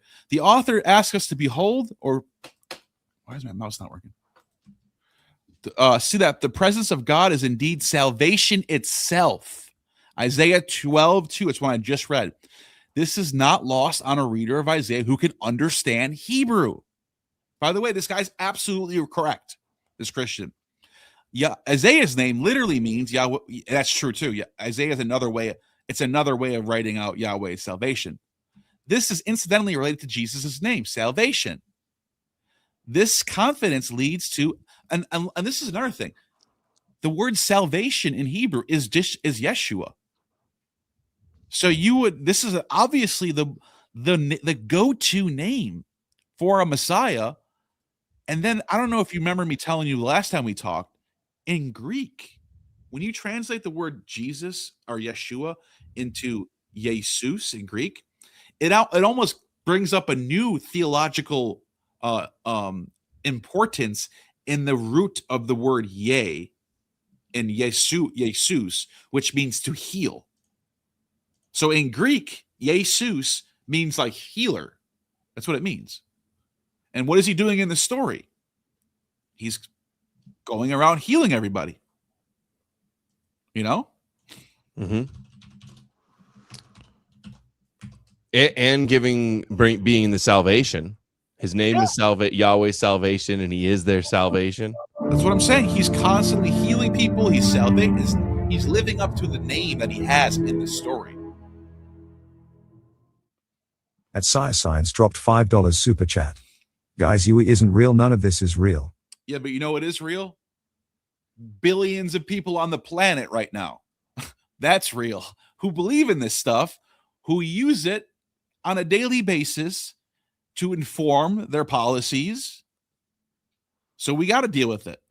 Sorry. I mean, I agree with you, PsyOp Science, but it is a reality if you think about it. But thank you for the super. Preaching to the choir. Yeah, exactly. Okay. So Isaiah 12, let me just finish Isaiah 12 and then we'll go back to you. So then he talks about giving thanks and all this stuff and the Holy One of Israel, right? The Holy One of Israel. Mm-hmm. And then I guess we should just go to 53 real quick. Because he says, this is where you get the suffering Messiah, obviously. Like a root out of the ground. He says, he has been again relating that to the stump of Jesse and the shoot in the branch. Yeah, that's similar to that right there. I pointed that out. Yeah. Yeah. He grew up like a tender shoot and the root out of the dry ground. And then it says, we look at him nor an appearance that would take pleasure in him. He was despised and abandoned by men. Remember, we just read that Dead Sea Scroll. Mm-hmm. He was the despised Messiah. A man of great pain and familiar with sickness, and like one from whom people hide their faces, he was despised, and we had no regard for him. Right, and that's like this is the cope right here. This is why we lost the temple. We missed it. We're supposed to miss it. It was all set up that way. That's the cope, right? However, it was our sickness that he himself bore, and our pains that he carried. Yet we ourselves assumed that he had been afflicted, struck down by God, and humiliated. He was pierced for our offenses. He was crushed for our wrongdoings. The punishment for our well-being was laid upon him, and by his wounds we are healed. I just got to check that out now because I don't remember what this actually says so there's the Yah. Remember I told you the Yeshua? Mm-hmm. The name Jesus in Greek. So this is actually cognate with that. Yathaman. So this word, I mean, I guess I'm just kind of, this might be just like it's the word heal. So who cares? And that's fair. But it's like his name, he's doing the thing that his name is in the story. That's a sign of a myth or a fable. Like there's a fable about a guy named Sleepy, and he's always falling asleep in this story. Do you think that's a real guy? If I told you, hey, have you heard of the story of Dr. Sleepy? Every day, Dr. Sleepy went to the town at noon, and then at 12 o'clock and then at 8 p.m. he would go home and he would get sleepy and go to sleep. That's the story of Dr. Sleepy. Would you think that's a real story? Definitely not. Yeah, because it's like the guy's name is the thing he's doing. His name is Jesus. Like, could you imagine if I was Green and my name was Adam Green? Would you believe that? That'd be crazy. It'd be like it'd be nuts. But yeah. So, anyways, it's very clear, very very clear that this is a suffering Messiah. The Lord has caused the wrongdoing of us all to fall on him. Oh, and another thing that I wanted to point out. He's an atonement. Because he suffers, he's the sacrifice. That's in here. Because it says right here, but the Lord has caused the wrongdoing of us. No, but Bart Ehrman says that the Jews would never invent a new atonement figure to replace the temple or Yom Kippur. And because there's verses in Jeremiah 31, like sacrifices I did not desire, which even the Dead Sea Scroll communities were referencing, and they were anti-temple as well. Yeah. So you could easily see how they would all do all of this completely plausible to suggest that some Jews would expect a suffering Messiah because they're reading the scriptures and that's what they saw, a rejected figure who suffers and is pierced and Look. resurrects. Like sheep, it says right here, he was oppressed and afflicted, yet he did not open his mouth, like a lamb that is led to the slaughter, like a sheep that is silent before its shears. So he did not open his mouth. By That's oppression, quoted in the New Testament. yeah, by Why Jesus oppression. doesn't answer his false accusers. Exactly. It's literally just ripping off from Isaiah and applying it to a narrative. I forget if it's 1st or 2nd Peter, but it's literally like a line by line midrash where he's describing the crucifixion, and it's just he's getting all of it from verse after verse of Isaiah 53. It's clear. And then when Paul says, like, according to the scriptures, he was crucified and buried and resurrected after 3 days, according to the scriptures. Like, the only way they knew anything about Jesus in early Christianity was reading it midrashically, mystically from the scriptures. Yeah. And you can see, as a result of the anguish of his soul, so there's suffering, the anguish of his soul, he will see it and be satisfied. Who will see it? God, right? By his knowledge, the righteous one, my servant, will justify the many, for he will bear their wrongdoings. So his suffering, his anguish is a sacrifice that is accepted by God. So so your sins are now purchased by his suffering. That's right there in Isaiah 53:11. It says, as a result of the anguish of his soul, he will see it and be satisfied. Deal done. By his knowledge, the righteous one, my servant, will justify the many, for he will bear their wrongdoings. Therefore, I will allot him a portion with the great. He will divide the plunder with the strong, because he poured out his life unto death and was counted with the wrongdoers. Remember, Jesus is on the cross with the wrongdoers. Yet he himself bore the sin of many and interceded the wrongdoers. So it's so clear what we have. I just don't understand how you don't think how anyone could think there wasn't a suffering Messiah idea after all this. Seriously, like it's game over at this point. Yeah, and Ehrman says, "Oh, no Jews interpreted of Isaiah 53 to be about the Messiah," but that's just not a good argument because they do it in the Talmud later, hundreds of years after Christianity, with no response of why it's response to Christianity. You know, they would not affirm this pillar of the Christian argument. And in Jonathan Targum and in Second Baruch, they're calling the servant the Messiah. And in Enoch, it's connecting the Son of Man to the servant there as well. Yep. So this is 4Q 551. This is another Dead Sea Scroll. It's 1st century. This is right around the same, right before the Gospels. I think it might be like dated between 1st century BC, 1st century CE. You know, it's straddling the Christian era, right? Right before the Gospels. This is, so it says, in discussing the Qumran text, 11 Melchizedek mention was made messianic priest figure type of the series Yeshua the Anointed. So this is just talking about some other thing right here. And it says, in general, the text would seem to be part of a series of apocalyptic pseudepigrapha dealing with the patriarchs and Levi. So this is called the Apocrypha of Levi, I think it's called. Yeah. Or the Testament of Levi also. Something like that, yeah. And so what does it say? Let's go to it. Let's skip ahead. It's just, just dating it right here. Yeah. The 1st century BC AD reflect this Testament of Levi. Okay, all right. So we know what it is. Here's what it says. Fragment 4Q51 is the central principal surviving fragment. The sons of his generation, his wisdom, he will cover, atone. It's the word kefer.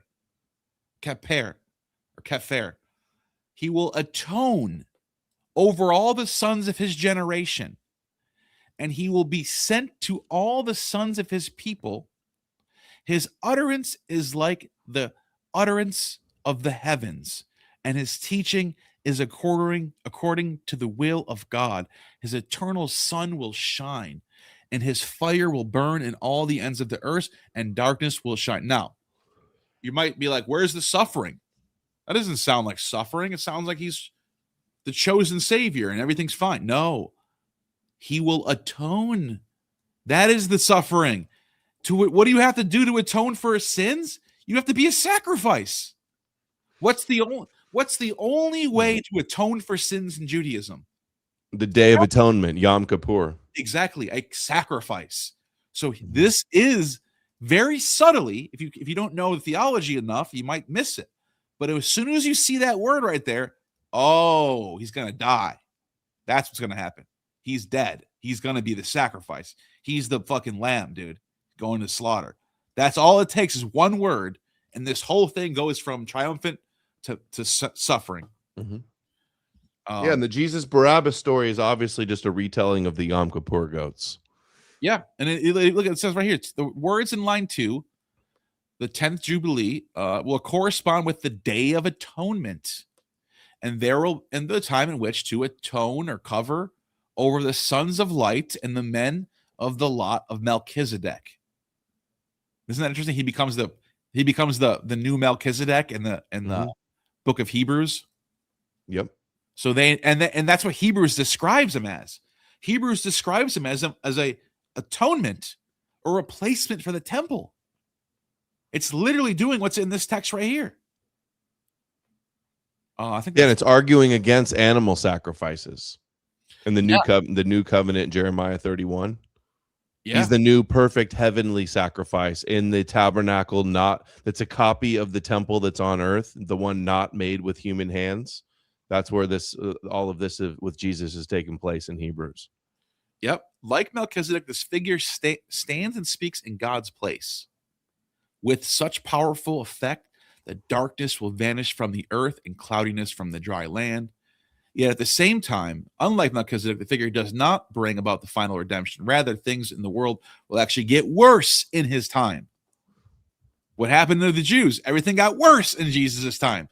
The current time of the community, which continues to exist as a faithful remnant during the dominion of Belial, the prince of darkness, and they call that Nero, by the way. The true Israel, darkness vanishes for the community, the true Israel, but not for the rest of mankind, will go astray in his days, will be bewildered. This is similar to Jesus declares in the eschatological discourse, Mark 13. Anyways, so this is from Habakkuk 1:5 from the Dead Sea Scrolls, from the Qumran. It says, the interpretation of the word concerns the traitors with the man of the lie, since they do not believe in the words of the teacher of righteousness from the mouth of God, and it concerns the traitors of the new covenant, since they did not believe in the covenant of God and dishonored his holy name. Likewise, the interpretation of the word concerns the traitors in the last days.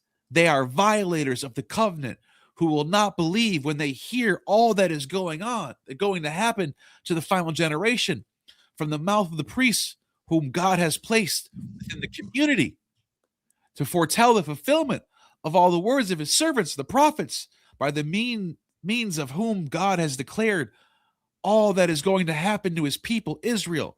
Now, notice what just happened there. The people will not believe in the chosen one, who will come and speak for God, right? The chosen priest. And they'll be traitors like Judas is. It's explaining the whole traitor thing, the traitor motif. You know? Mm-hmm, mm-hmm. Hey, before we move too far away from the point you were making earlier, the latest link I dropped in the StreamYard, open that up. I want you to look at this with me. It's related to what you were saying. Okay.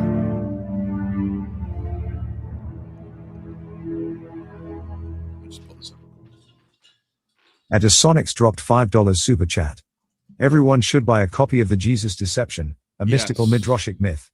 Once you see it, you can't unsee it. Great work. Thank you, Desonics. To show them, and you can show them real quick there you go. On Amazon. Just type bestseller in Judaism on Amazon. And they can just type that right in, right?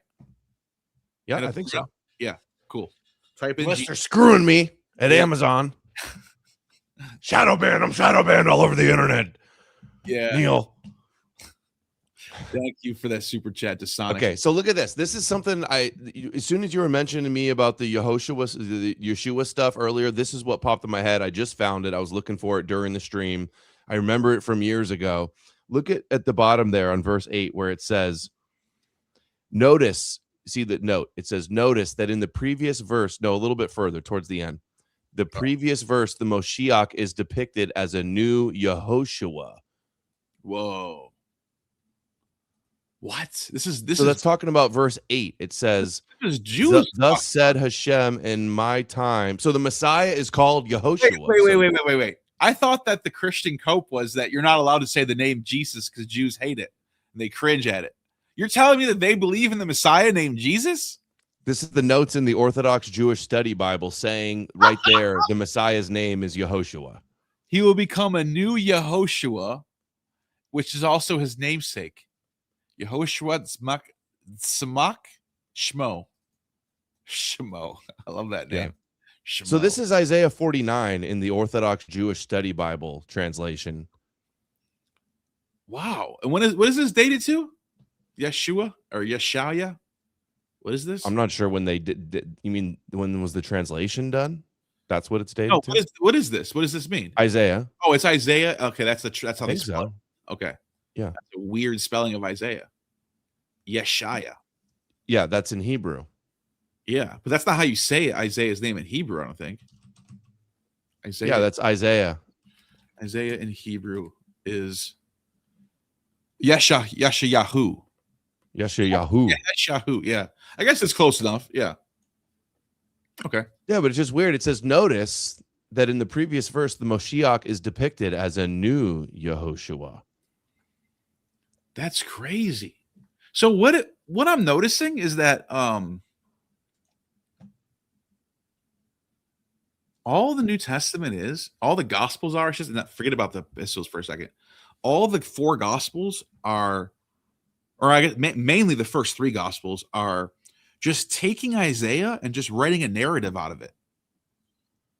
If you think about it, that's all it is. You got the virgin birth. It's not just Isaiah. I think Isaiah it's either Isaiah or the Psalms is the most quoted and referenced in the New Testament. Yeah. But yeah, it's a midrash of all the prophets. In the Gospel of Thomas, it says like all the 24 wrote about you. So the 24 was the canon of the Jewish Old Testament.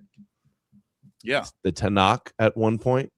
I mean, they believe, like Christians say today, that like you can find Jesus on every page of the Old Testament. The first Christians thought the same thing as they were conceiving of Jesus, that you can interpret some secret hidden Son of Man figure, like it says in Enoch, in the scriptures. And then in Psalm 40, it says like, it is written in the scriptures, it is written about me, or like I have come. I got to look up the exact thing. You know, what's verses like that would motivate them, inspire them to like think that there's some hidden figure. Yeah. If you read between the lines and you connect the right verses, God is speaking his hidden mysteries to you through the scriptures. And think about this. I mean, you have the virgin birth in Isaiah. Like the New Testaments are not, you're right. It's not just Isaiah, but like you have most of it. You can get most of the New Testament just from Isaiah. Like you have your virgin birth, you have your suffering, you have your atonement, you have all that stuff in there. What was I going to say again? The light to the nations, the servant, the virgin birth, the stump of Jesse, the is that Isaiah 11 or 9? No, that's what I was going to say. Those are the big ones. Want to hear a conspiracy theory? A deep conspiracy theory? No, I'm not interested, bro. Actually, what if I don't like those? Those are only for flat Earth conspiratards. What if the reason why historical Jesus is so pushed is because if you think about it, as long as everyone understands that there was a guy named Jesus and he did get crucified, Bart Ehrman can reject all the miracles and say, I don't believe in any of that stuff. But if you give people that there was a guy named Jesus who was crucified, and then you go to the Old Testament and you find all the stuff that we've been talking about, you're going to go, fuck, this shit's prophecy fulfilled. Yeah. So like, it's almost like if you just give him the he existed, everything else will work out, but from just reading the Bible. It's kind of like what happened. Like it's just a funny conspiracy theory that I'm thinking about. And then you get into like Christian apologists. What's that guy's name that does like that's real big on the resurrection? He's like Herbermacher. What is the guy's name?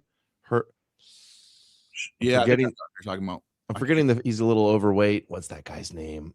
Anyway, his name's not that important. Chat might know. But if you have a guy and he was definitely crucified by the Romans, and then his followers really believed he had a vision, and then he fulfills prophecies, then it's just like Christians are arguing that he's real. And this is why Christian apologists love to cite Bart Ehrman so much, because he grants them that. Yes. Most quoted secular scholar in the world, Bart Ehrman, because the Christians love him because he so vigorously defends the historical Jesus. Shuts the door, like you can't even question it. Yeah.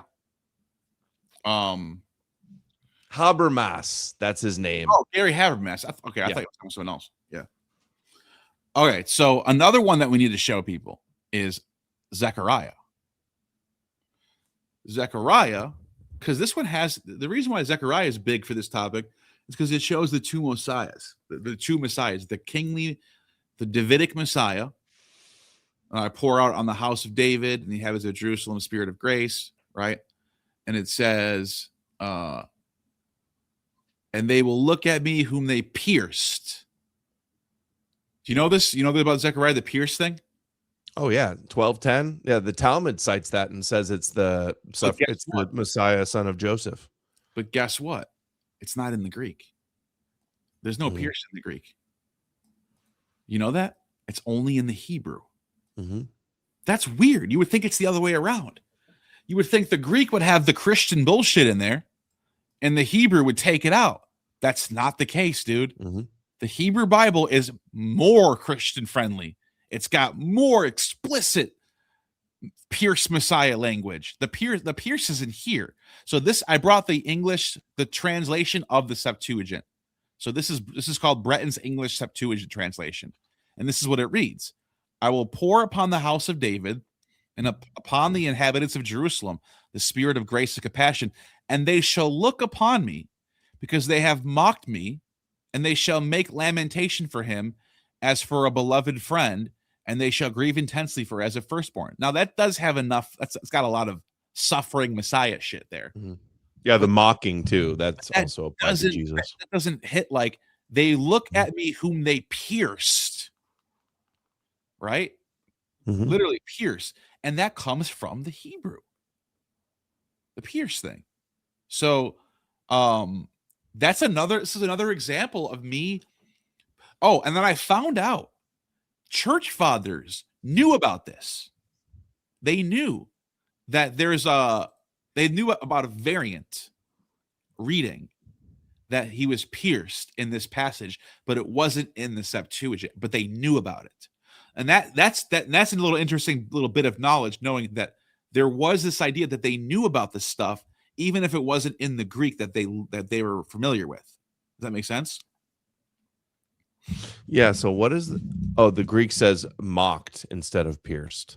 Yeah. It doesn't have pierce. That's interesting. Well, I guess the first Christians would just like pick and choose if they want to say that the Hebrew has the authority or the Septuagint has the authority. Whatever fit for their argument at the time.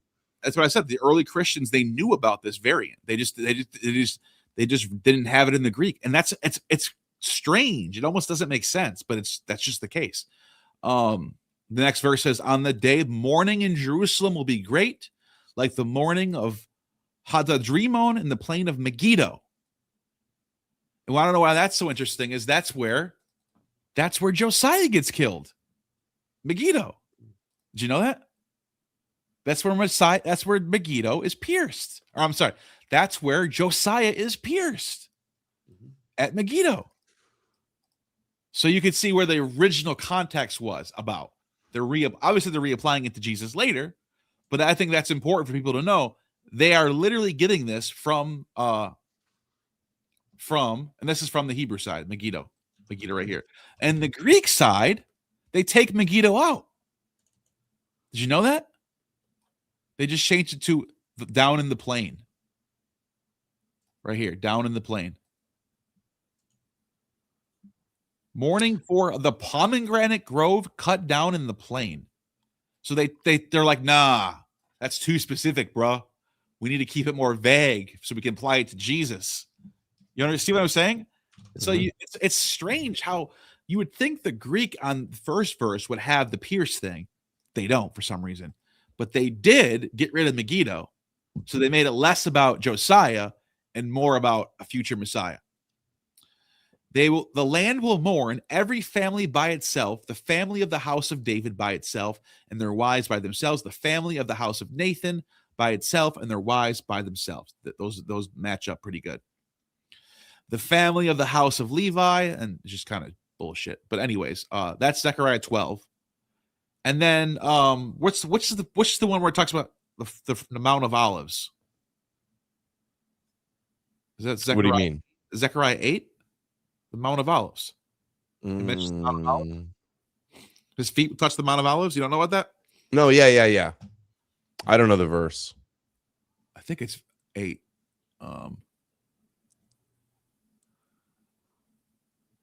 Judah.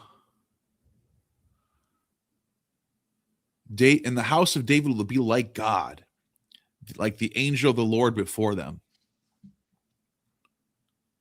Oh, wait, it's just still 12. What am I doing? Why didn't you know in Zechariah 12:10 where it says the pierced look upon the one that is pierced, like the firstborn son? The Talmud says that's reference to the Messiah. Yeah, just like the New Testament quote. I think it's in John quotes that specifically. Yeah, because they want a new Josiah. They want another king to be like Josiah, and that's he's the original pierced Messiah. King Josiah was literally a Messiah because he's literally anointed as king, and he literally got pierced and died. He literally is the pierced Messiah who actually, that's an actual true story. Because that did actually happen. We know that historically because the Assyrians write about it too. And it will come that just as you were a curse among the nations, house of Judah and the house of Israel, I will save you that you may become a blessing.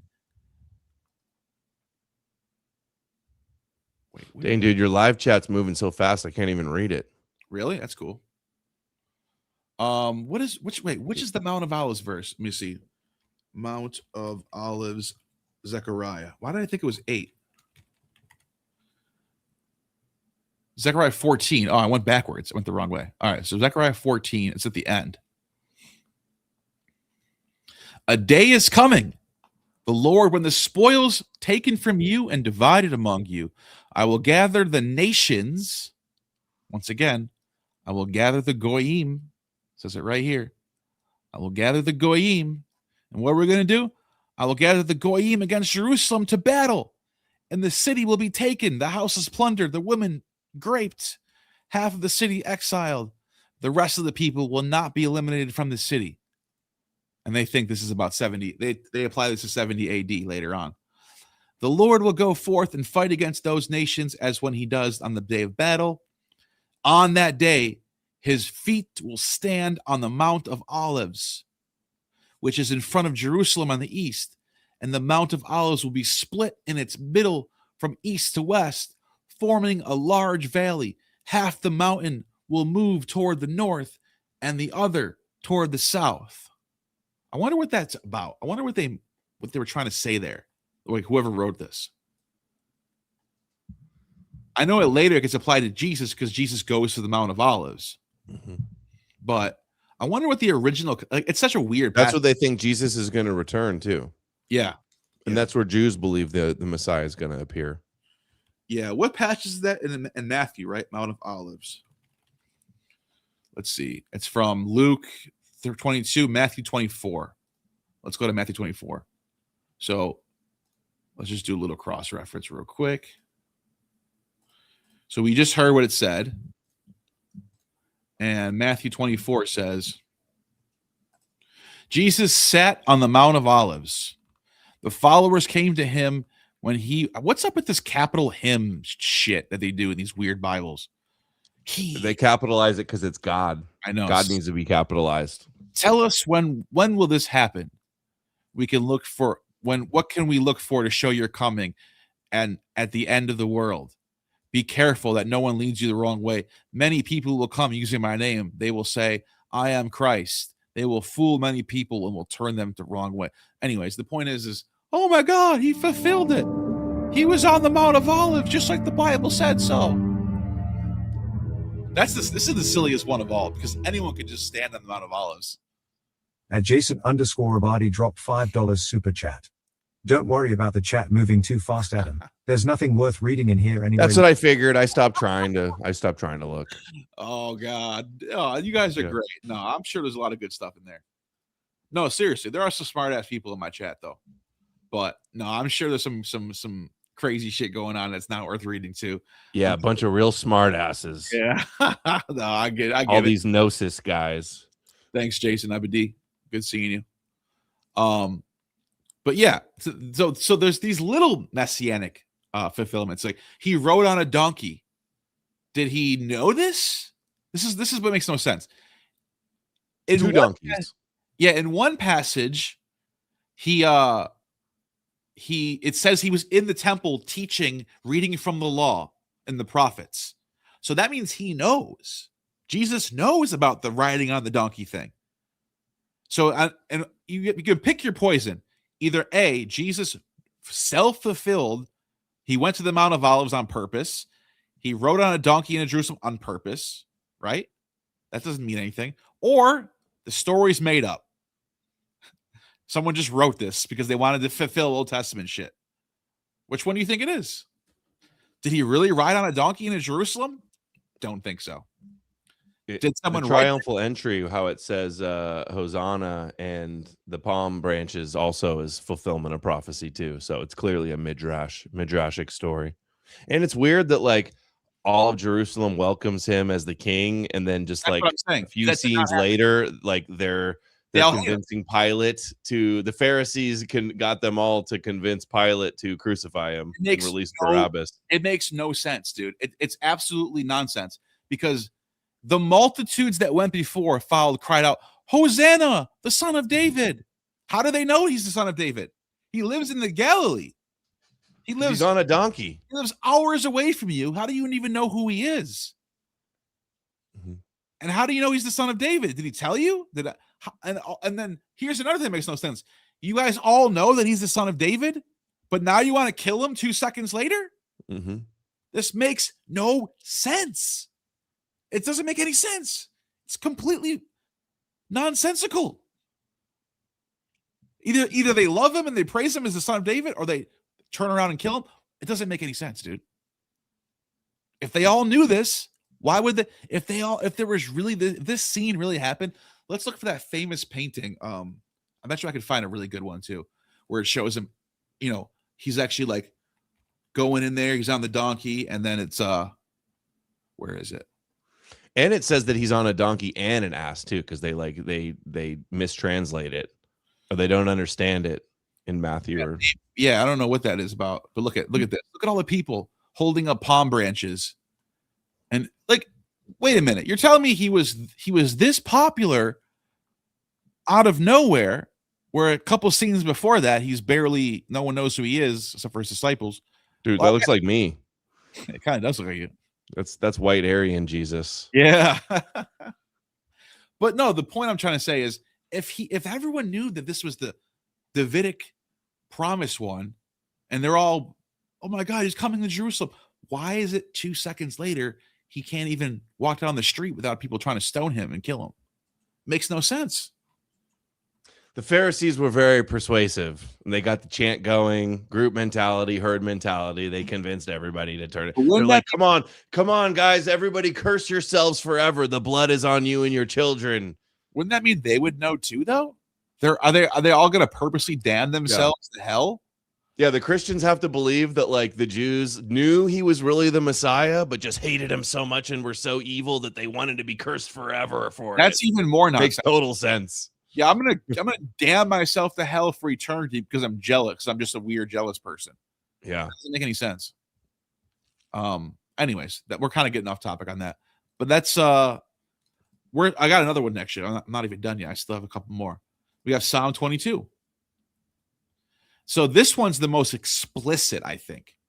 Psalm 22. He literally says, my God, why have you forsaken me? Now I get it. Somebody might push back and go, this is not a messianic prophecy. This is about David. This is David's song. But they're wrong. Because if you go towards the end, it says, it will be told the Lord to the coming generation. They will come and declare his righteousness to the people who will be born, that he has performed it. They pierced my hands and feet. They cast lots for my garment. Yeah. For the kingdom is the Lord's, he rules over the Goyim. Literally says that. All the ends of the earth will remember and turn to the Lord, and all the families of the Goyim will bow down before him, for dominion belongs to the Lord, and he rules over the Goyim. That's so clearly that was there in there when they were inventing Jesus based on Psalm 22 and elsewhere. That's like the end game they had in mind with Jesus. Yeah. Wait, I think there's a messianic line in here somewhere. I'm trying to see which one it is. Anyways, what does it say on verse 16? Is the Hebrew and the Septuagint say pierced there? No, so this one, okay, let's see. This one says, the dogs have surrounded me, a band of evildoers have encompassed me. Okay, let me just add the translation from the Septuagint. So let's see what the standard translation is. I can try to translate it myself, but I'd rather just pull one up. Why are you glitching out on me, dude? All right, hold on. English. Where is it? Look for Septuagint. Okay. We said 16. So it says, many dogs have compassed me. The assembly of the wicked doers has beset me. They pierced my hands. And yeah, it does have that. Does the Hebrew say pierced though? Is there even a good word for pierced in Hebrew? I wonder. Yeah, there is. There's that word, right? Hold on a second. There is. I think there's like a direct word for that. Not that it matters. Even if there's not, it doesn't really change anything because they'll make up Jesus stories only based on the Septuagint and mistranslations. Doesn't make a difference. So it actually doesn't have the word. You're right. It doesn't actually have a word for pierced. It just says they surrounded me like a lion, my hands and my feet. Mm-hmm. That's it. That's all it says. Wait, unless this is no prophecy fulfilled. Then apparently that's not pierced. Yeah. So in this particular case, the Greek is more explicit. Isn't that interesting? How sometimes the Greek is more pierce friendly, and sometimes the Hebrew is. Mm-hmm. Well, all the prophecies with Jesus more align with the Septuagint than the regular Hebrew because the creators of Christianity, I think, were more familiar with the Greek. Yeah. Yeah. So this doesn't have the word pierce in it in the Hebrew at all. Yeah. And doesn't really make a difference. No, it doesn't matter. The Greek does, and this is the Christian Old Testament. Just like the Hebrew doesn't say virgin either, but the Greek does. Yeah. Exactly. Yeah, there's another one too. I think it's like Psalm, I forget what number, but it's similar. It talks about only in the Septuagint, it says the hands and feet are wounded and pierced with a nailed. I think it even says nailed also, but it's not in the Hebrew. Yeah. Look at this. You were brought in, he says, I will cast you from birth. You have been my God from my mother's womb. Do not be far from me, for trouble is near. Many bulls have surrounded me. Strong bulls of Bashan have encircled me. And notice how the Greek takes out Bashan. They make it more vague. It just says fat bulls have beset me. And it says they open their mouths. And the reason why Bashan is one of the nations that fought against Israel in that war that Josiah died in. So, and I think it means like east or something. I think that's what it means. Bashan. What does that mean? Yeah, I think it means east. No, it means plain, from the plain. So the nation from the plain that came, which is Megiddo, actually. Yeah, probably Megiddo. They opened their mouths wide at me as a ravening and roaring lion. I am poured out like water. All my bones are out of joint. My heart is like wax. It has melted in me. My strength is dried up like a piece of pottery, and my tongue clings to my jaws. And you lay me in the dust of death. Thanatu, right there, of death. So you have a dying Messiah here, not just a suffering Messiah, a dying Messiah. Right? How explicit is that? What do you think? Well, does it say he's the Messiah though? I know it's David's psalm. That's what I'm saying. You can argue that this wasn't a messianic passage originally. Mhm. I would agree with you. But you know damn well in that first century period when the messianic fervor was around, they're going into the text, they're going back, and they're looking for everything from the prophets and the Psalms, especially. Yeah. So when anything that they want can be interpreted to be about the Messiah. The Bible never clearly says like, and then the Messiah will do this. Like it's not ever explicit like that. It's all open to interpretation.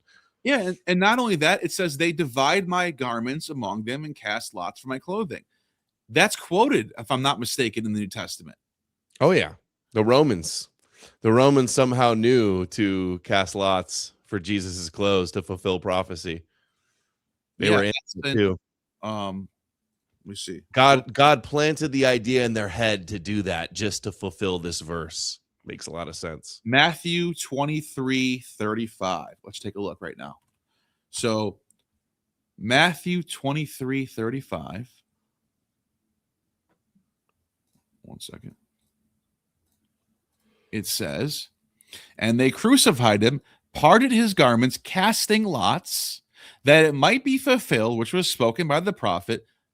They parted my garments among them, and upon my vesture did they cast lots. Just to go back real quick to what we just read.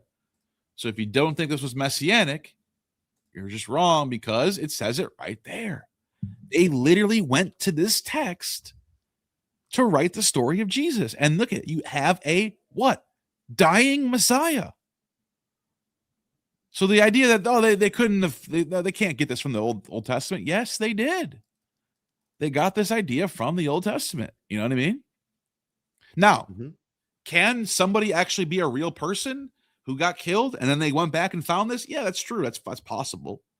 But it's not more likely than any other scenario that we're talking about. It's not impossible that they would have done this without a real person, though. That's the point, and that's the countering what the airman tries to say. Exactly. Yeah. So like they did it. So it doesn't make any sense either. If Jesus was just some regular itinerant preacher, didn't have magic, didn't do miracles, didn't really fulfill the expectations of the Messiah, why would they feel so strongly to go back and try to cope and look for all these things? It's just as likely that even without a figure, they would be looking at all these same verses and come up with the same type of midrashic expectation. And I think now with the peer-reviewed paper that Carrier's done, I hope everybody tries to put the pressure on Ehrman that he has to address this question. Yeah, I agree. I think he should address this. I think it's one of the things that he said very confidently and was wrong about. So, yeah, there was a super chat that I want to pull up. Thank you, D1 Worm. What's the point of OT Jews denying Jesus as the Messiah when it says that in Isaiah that Yahweh is Yeshua? And the answer to that is in the early days, in the latter half of the first century, Christianity was probably very popular among Jews. Because we're not talking, the Jews aren't like super populous people in the Roman Empire. So as Christianity was probably if you only polled Jews in the late first century, we're talking 90 AD to 110 AD. If you only took all the Jews living in the Roman Empire right that, you would see a substantial amount of them are Christians, I would think, are becoming Christians or believe in it. They think this is, they're convinced by it. At one point, not not all Jews were Christian, but all Christians were Jews. Exactly. So like the idea that like, oh, it's a stumbling block and the Jews would never be, it's blasphemy to think the Messiah would die. Apparently not, because that's all the first Christians were Jews that believe that. And to act like it's some implausible, they would never invent that. That's the invented story that did become the most dominant religion in the world. So Yeah. there was something to it, some And plausibility. And then you get what happens is you get a bunch of more, I don't know, more hip to the, I don't know. I guess there's another group of Jews that are post 70 AD who are less interested in fulfillment of messianic prophecies and more interested in preserving the culture. And this is how you get rabbinic Judaism. How do we preserve our culture now that we don't have our temple anymore? And then their Messiah is just supposed to be the next king, basically, which is going to be in the future at some point. And they sort of know that so when you ask educated Jews about this stuff, they know that the original context of Isaiah is about the fall of the second temple. They know they know that Josiah is the pierced Messiah, right? They know all that stuff. So they're not, when they read these reinterpretations that Christians invented, they're not sold. They're just like, I don't care. Yeah. You're not going to convince all Jews to believe in this like heavenly midrashic figure. They're going to be like, no, you're not reading that properly. That's not real. I don't believe in this mystical figure. Right.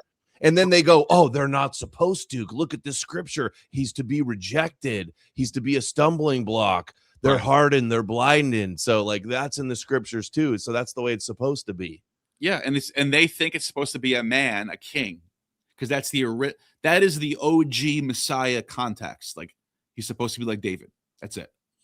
Usher in the kingdom of heaven. And then God will do all the work. That's kind of what he's supposed to do. So they stick to that idea and they just stand firm on it. That's just what happens. And then you end up getting Christianity and rabbinic Judaism. And they're just like twins in the womb. They're just two offshoots of Second Temple Judaism. In fact, Paul is from the line of Gamaliel, which is the original rabbinic Jew. He's the first rabbinic Jew, Gamaliel. All the oldest Talmudic fragments are attributed to Gamaliel. So he's basically the beginning of Talmudic Judaism, and he's Paul's teacher. Did you know that? That's what it says in Acts. He never says that in his letters. I know it's disputed. Somebody later on might have just said that to try to give Paul more authority for Pauline Christianity. That's the argument, but it doesn't matter. Early Christians are saying we're from the Gamaliel line. They're claiming it. And Paul did call himself a Pharisee in his epistles too. So you have Christianity and you have rabbinic Judaism as twins in the womb. And the birth is 70 AD. That's the birth. That's when they gave birth to these twins. And they I think it was happening before that too. Even before the temple was destroyed, some people could see the writing on the wall. They expected maybe the Romans to destroy them. And also there was anti-temple sentiment even in the Dead Sea Scrolls beforehand, because it was corrupted by Herod built it. It's the Roman. But as long as the temple is there, there is no. You're all just sects to Judaism. Once the temple's gone, now you can start your own thing. So even if there's roots that are before, and I agree with you, there are. Philo is a prime example. Philo lives from 20 BC to 50 AD. I would say he's a proto-Christian all day long. He's universalist. He's anti-temple. He's pro letting the Goyim come in. He's pro all that. He is a proto-Christian. He even talks about the Son of God being the Logos, all that stuff, Eucharist, all that stuff. But he's still a Jew under Second Temple Judaism. And I think that goes for everybody before 70. After 70 is a birth of two new religions, I think. And that's Christianity, and I think that's rabbinic Judaism. And they both have roots that go back before that, though. They both do. You know what I mean? Hillel the Elder is a proto-rabbinic Jew. You know? Mm-hmm. Yep. So I'm waiting. I can't wait to see Bart Ehrman pressed on this. He needs to answer for this. It's like, this is your top theory in your book. It's impossible. Now, peer-reviewed paper. He has to address this. Otherwise, it's like he forfeits the match. Yeah. Can't just keep saying forever, oh, all the scholars agree, or even Bart Ehrman says. It's like, he made the claim they would never do this.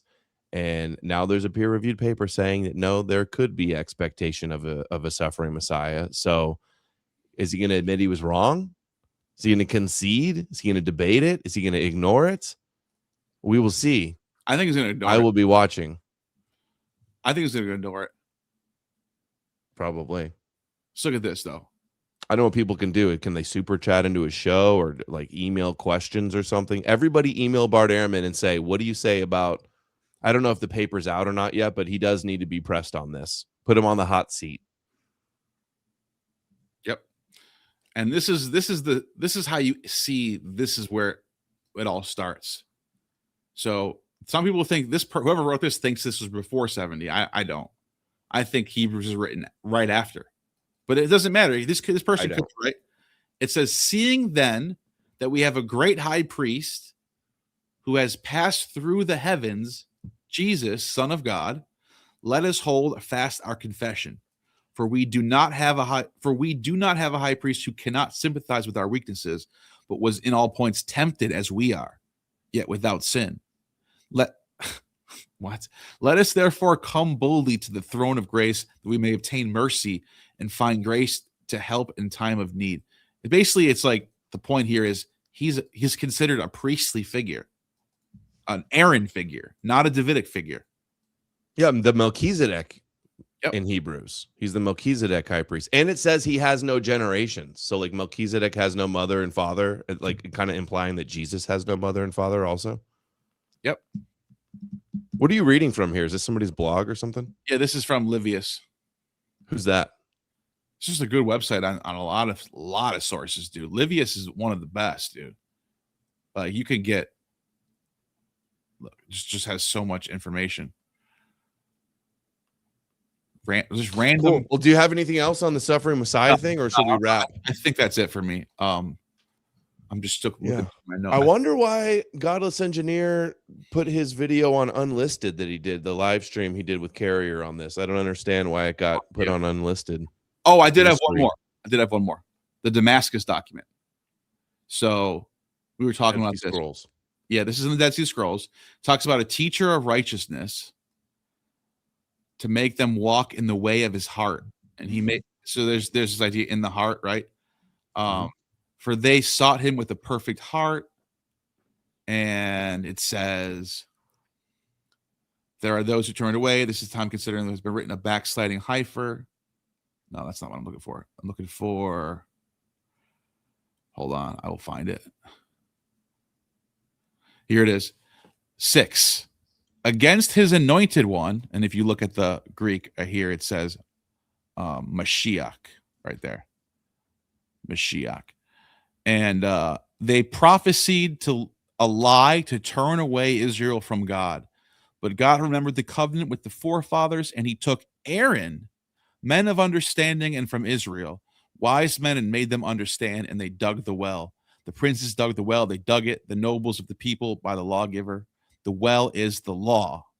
And they who dug it are the captivity of Israel, who have gone forth out of the land of Judah and sojourned in the land of Damascus.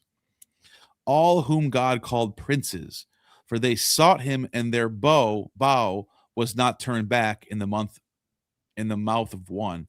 And the lawgiver is he who interprets the law, concerning whom Isaiah said, he brings forth an instrument for his work. Isaiah 54.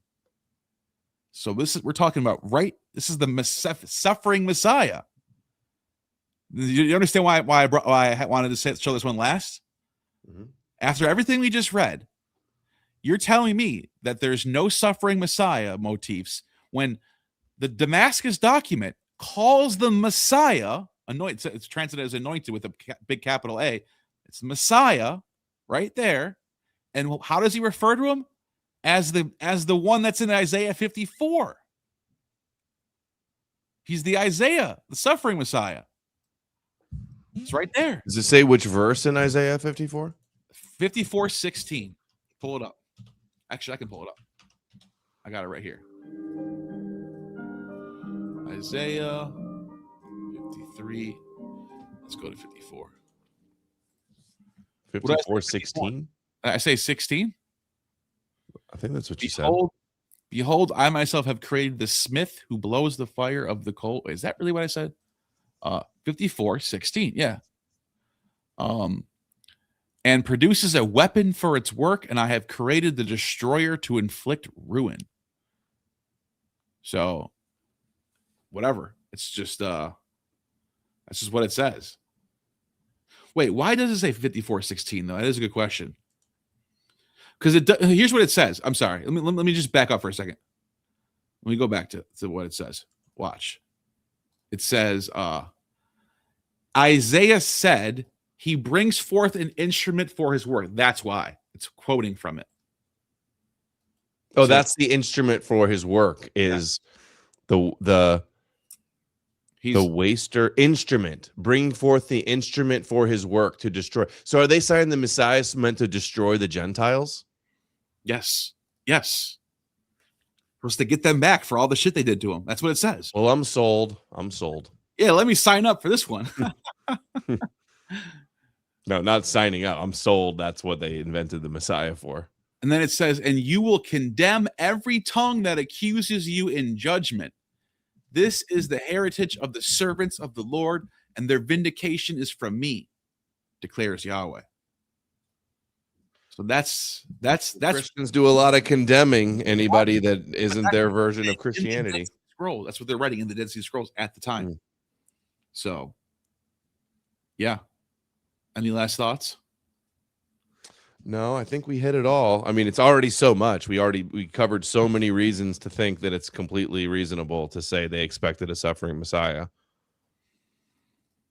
Yeah, I think we slammed that. I think that's pretty much established at this point as a fact.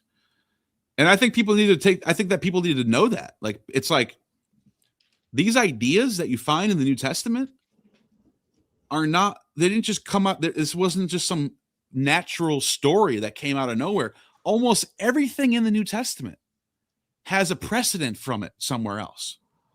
Can be found in some other, you know what I'm saying? But then Ehrman quotes, I have the quote here in my book. He says, they did not invent Jesus from, here it is. The crucified Jesus was not invented, therefore, to provide some kind of mythical fulfillment of Jewish expectation. I think that's exactly what happened.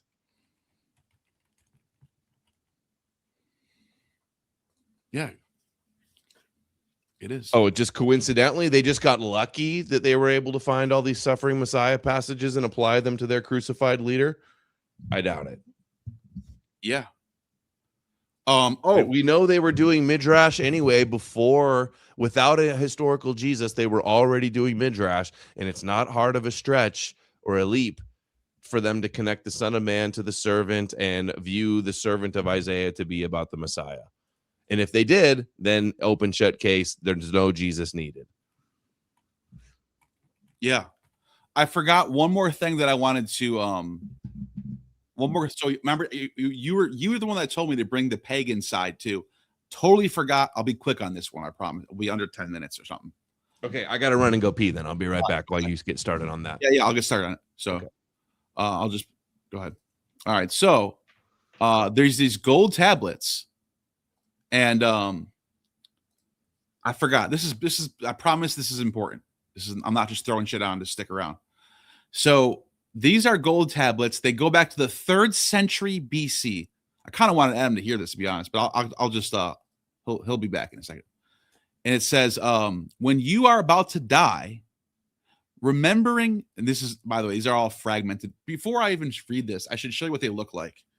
So, golden Orphic tablets. They're called Totenpass, and it's a German word from the German scholars are the ones who really brought these to light in the 19th century, 20th century. These right here, Totenpass. I think I pronounced that right. It's German, but it means like a passport for the dead. That's what it means. And basically what these were these like they thought that if you wore these on your neck when you died, look at this mummy literally has one on there. That's how you know orphism was a big deal in Egypt in this time period. So you wore these on your neck, and the god of the underworld, which is either Dionysus or Osiris in Egyptian context, or like Hades sometimes, they all kind of have overlap, and that God saves you. He saves you. And there's a lot of like suffering motifs in here too.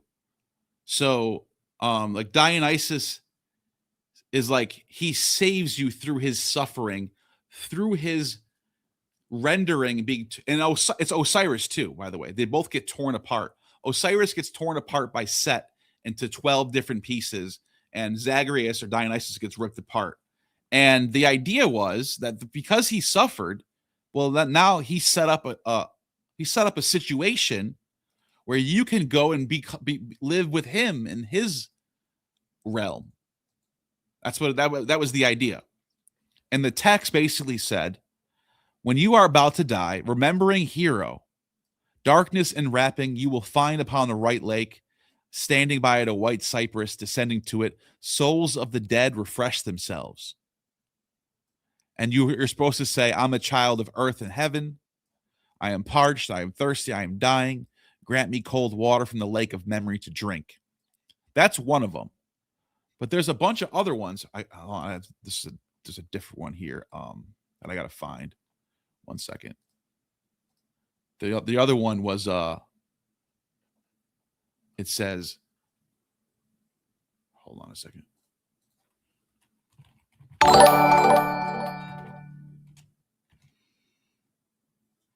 A kid, you fell into milk.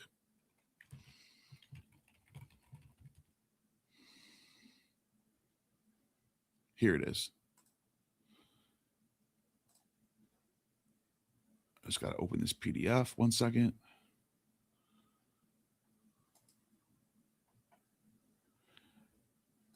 Okay.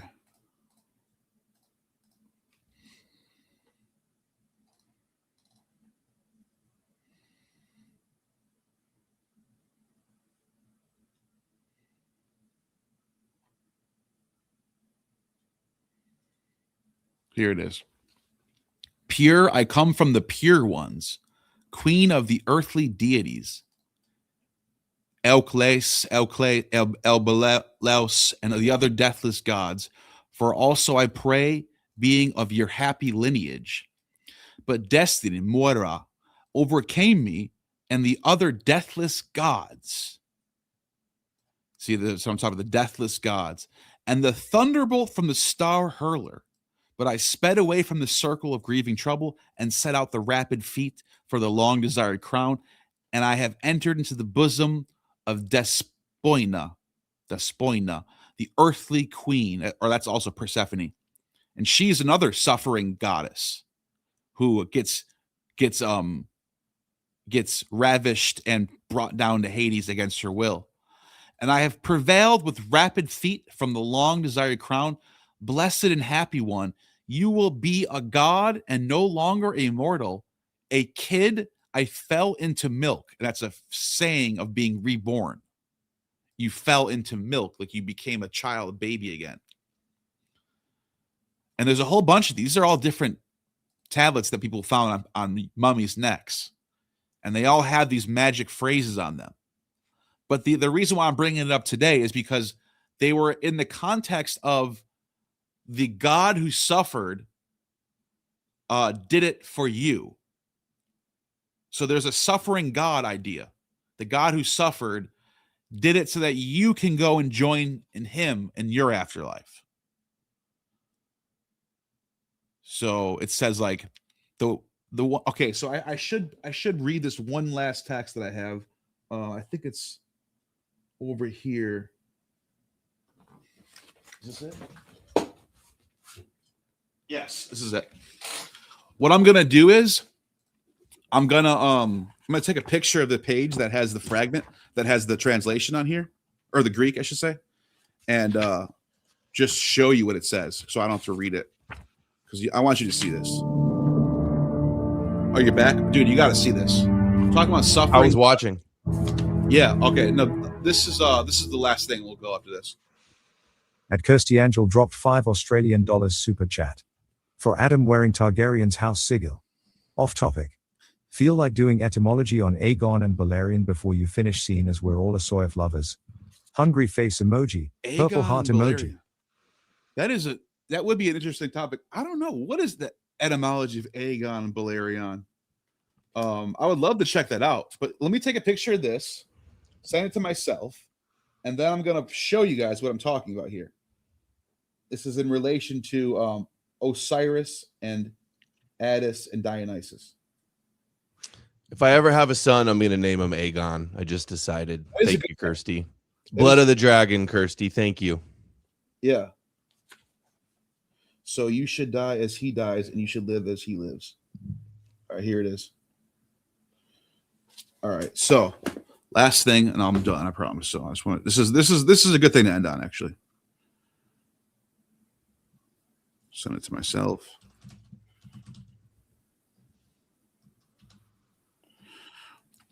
It's Greek, meaning manly or strong. Is it Aegon? That's what it said. Meaning Greek roots associated with strength, bravery, manly, or leader. Aegon. Yeah. Okay. Mhm. You add that. Yeah, I see what you. Okay, that sounds like. Yeah, it's pretty crazy. It's very close to. It's very close, actually, because it's got the Aegon on it. Yeah. Okay. Anyways. Look at this. So the text that we have from one of the Christian authors who's writing about this is Therete mustai tu theu sesomenu estai gar hemin ek ponon soteria. And there's multiple ways you can translate this, but this author writes, "Rejoice, O Mistai, lo, our God appears as saved, and we shall find salvation springing from our woes." So this is the idea of the God who went through suffering so that you can now have salvation. A suffering God motif, right? Then you get saved through that motif. And then the Christian goes on to say, "You guys are all deluded. This isn't real." It's literally what he says. "Why do you exhort unfortunate wretches to rejoice? Why do you derive deluded dupes to exult? What hopes, what salvation do you promise them?" This is Firmicus Maternus writing this. But he admits that in the temple of Osiris, the priest anoints the throats of the initiates, and they all mourned. And once that is done, he whispers, they're mourning for the god, and then they all murmur the phrase. And so, anyways, you can see he talks about the sepulture of an idol, and the mourning and rejoicing. And look, he says it's the devil. He goes, "Therefore the devil has anointed one's Christ, and because he himself is Antichrist, he reduces unfortunate wretches into an unholy alliance with the infamy of his own name." Wow. So I just wanted to end on that, to show that the idea of a suffering savior isn't just in Judaism; it's also in paganism at this time. Yeah, and a lot of the Christian apologists go, Zeitgeist. Hey, sorry, Neil, didn't you know Zeitgeist is debunked? Actually, yep. Zeitgeist is debunked, okay? There's no pagan parallels. Yeah, I hate when people say that, because, yeah, Zeitgeist made up a lot of bullshit that isn't true. But I just pulled you a primary source. Like, that's not like there's real, actual primary sources that talk about gods who die, who resurrect, who can give you salvation if you believe in them, that type of thing. Mm-hmm. just in Christianity. So, but yeah, I mean, to answer the super chat, you just answered that super chat. Agaon, which is very close to Agon,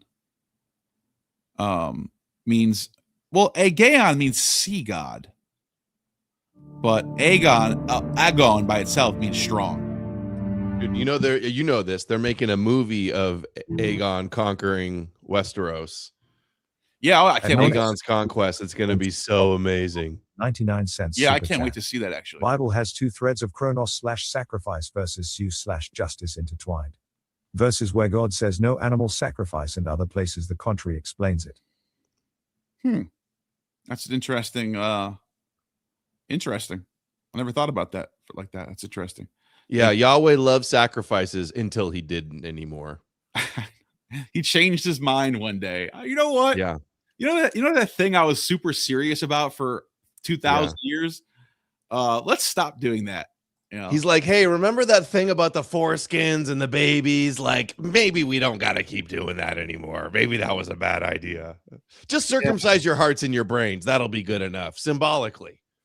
Yeah. But yeah, that's Agon.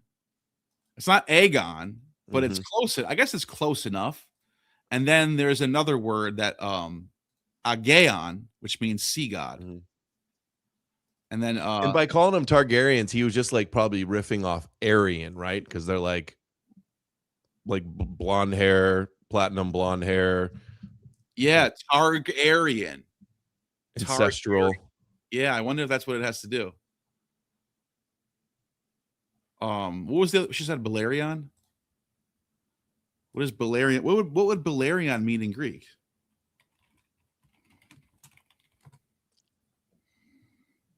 Is that the dragon or the city? Doesn't mean anything. I was just seeing if it did. Yeah, it's the name of the dragon, Balerion.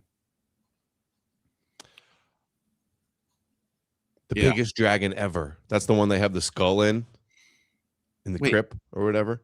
Yeah, Balerion with the B-E might mean something. Yeah, okay. So it's the name. Look at this. This is I just thought I didn't even think about this for a second. Or just we ended the last show. We're going to start over with the Game of Thrones universe show now. Look at this. Balerion. And that's from a manuscript from Diodorus.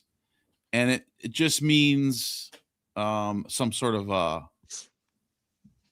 it's just what is it? Bright and shining. So maybe that's where you got it from. But if that's true, that's super deep shit right there from George R.R. Martin to be going that deep into like sources like that. But anyways, I hope that's answers your super chat. Thank you for that last question at the end of the night. And oh yeah, and then Mother Ray gives me a goat trophy. I don't know what that's worth, but thank you. 1,000. I don't know what these jewels are. I've been getting them lately. Have you seen these at all? I've never got a jewel. No, I've been getting them. So I don't know what they are, but I appreciate them. Anyways, you want to show your book one more time? Yeah. No more news. I stream every day. News, religion, and politics, mostly making fun of Christians, if we're going to be honest, and Judaism. And then the book is on Amazon, The Jesus Deception. And I do have a chapter all about the suffering Messiah debate. I might have to do an updated version now that Carrier has his new peer-reviewed book or peer-reviewed paper on that topic. Yeah, and when was that Bart said that? That was a long time ago, right? I think he came out with his book in 2009 or 2014. What is it? Let's see. First printing, 2012. 2012. Yeah, so it's been a while, but it's still worth. So there hasn't been any book arguing for that Jesus existed. And this was just like a popular book, not like a super scholarly, peer-reviewed. No one has to, because everyone already believes it. It would be like they do. Why would they have to address the other peer-reviewed papers that argue that he didn't? I agree that somebody should write a more. Well, there was that recent what was it, a paper that someone, or like a collection of papers that was put together, Quest for the Historical Jesus Part 2 or something. Oh, with Robin Faith Walsh and Ann Ehrman. Yeah. There was that. but people don't want to write that topic because they just assume everyone believes he does. Yeah, but that's the thing is nobody's written it because everybody's just assumed that. Exactly. Like they need to. Would you write it? But would somebody write a book randomly about why Socrates existed? He definitely existed. Here's why. I mean, you would think that like if the evidence is so good, somebody could make a good, easy book and get it peer reviewed, arguing that he did exist. That's actually addressing like all the best mythicist claims, but it hasn't been done. That's true. A book addressing the topic of mythicism would be interesting. But I think I don't know. Your book's pretty good, actually. I was going to say, someone needs to come along and write a good mythicism book, but you just did actually. So, and I actually do think that it is very good. Mm-hmm. I think people should get it. By the way, I produced one of the chapters, so that's why. The Pagan Parallels chapter. Yeah. Which chapter is it? What number? I think it's 18, 17, something like that. Yeah. 13. If you want to read a chapter, number 13. If you want to read a chapter that I wrote, buy that book that he's holding. Hold it up. Oh, and the sub chapters are Dying and Rising, or the subsections Dying and Rising God, Virgin Birth, Eucharist, and Philo of Alexandria. I wrote a banger chapter in there. I believe so. And it has to, basically, and the thing I just brought up is in there, I think. And then I think the Philo stuff's in there too. So it's worth getting. I would get it. Whoever's watching, check it out. Yep. Yeah, that's it. We're good, right? We're good. Good right. show. I hope to see a response from Airman. I really hope to see it. This question needs to be. We need what's the word? Not conclusion. I'm tired, dude. I'm tired and hungry. I need to go to bed. Yeah, you're good. Anyways, you have just attained true gnosis.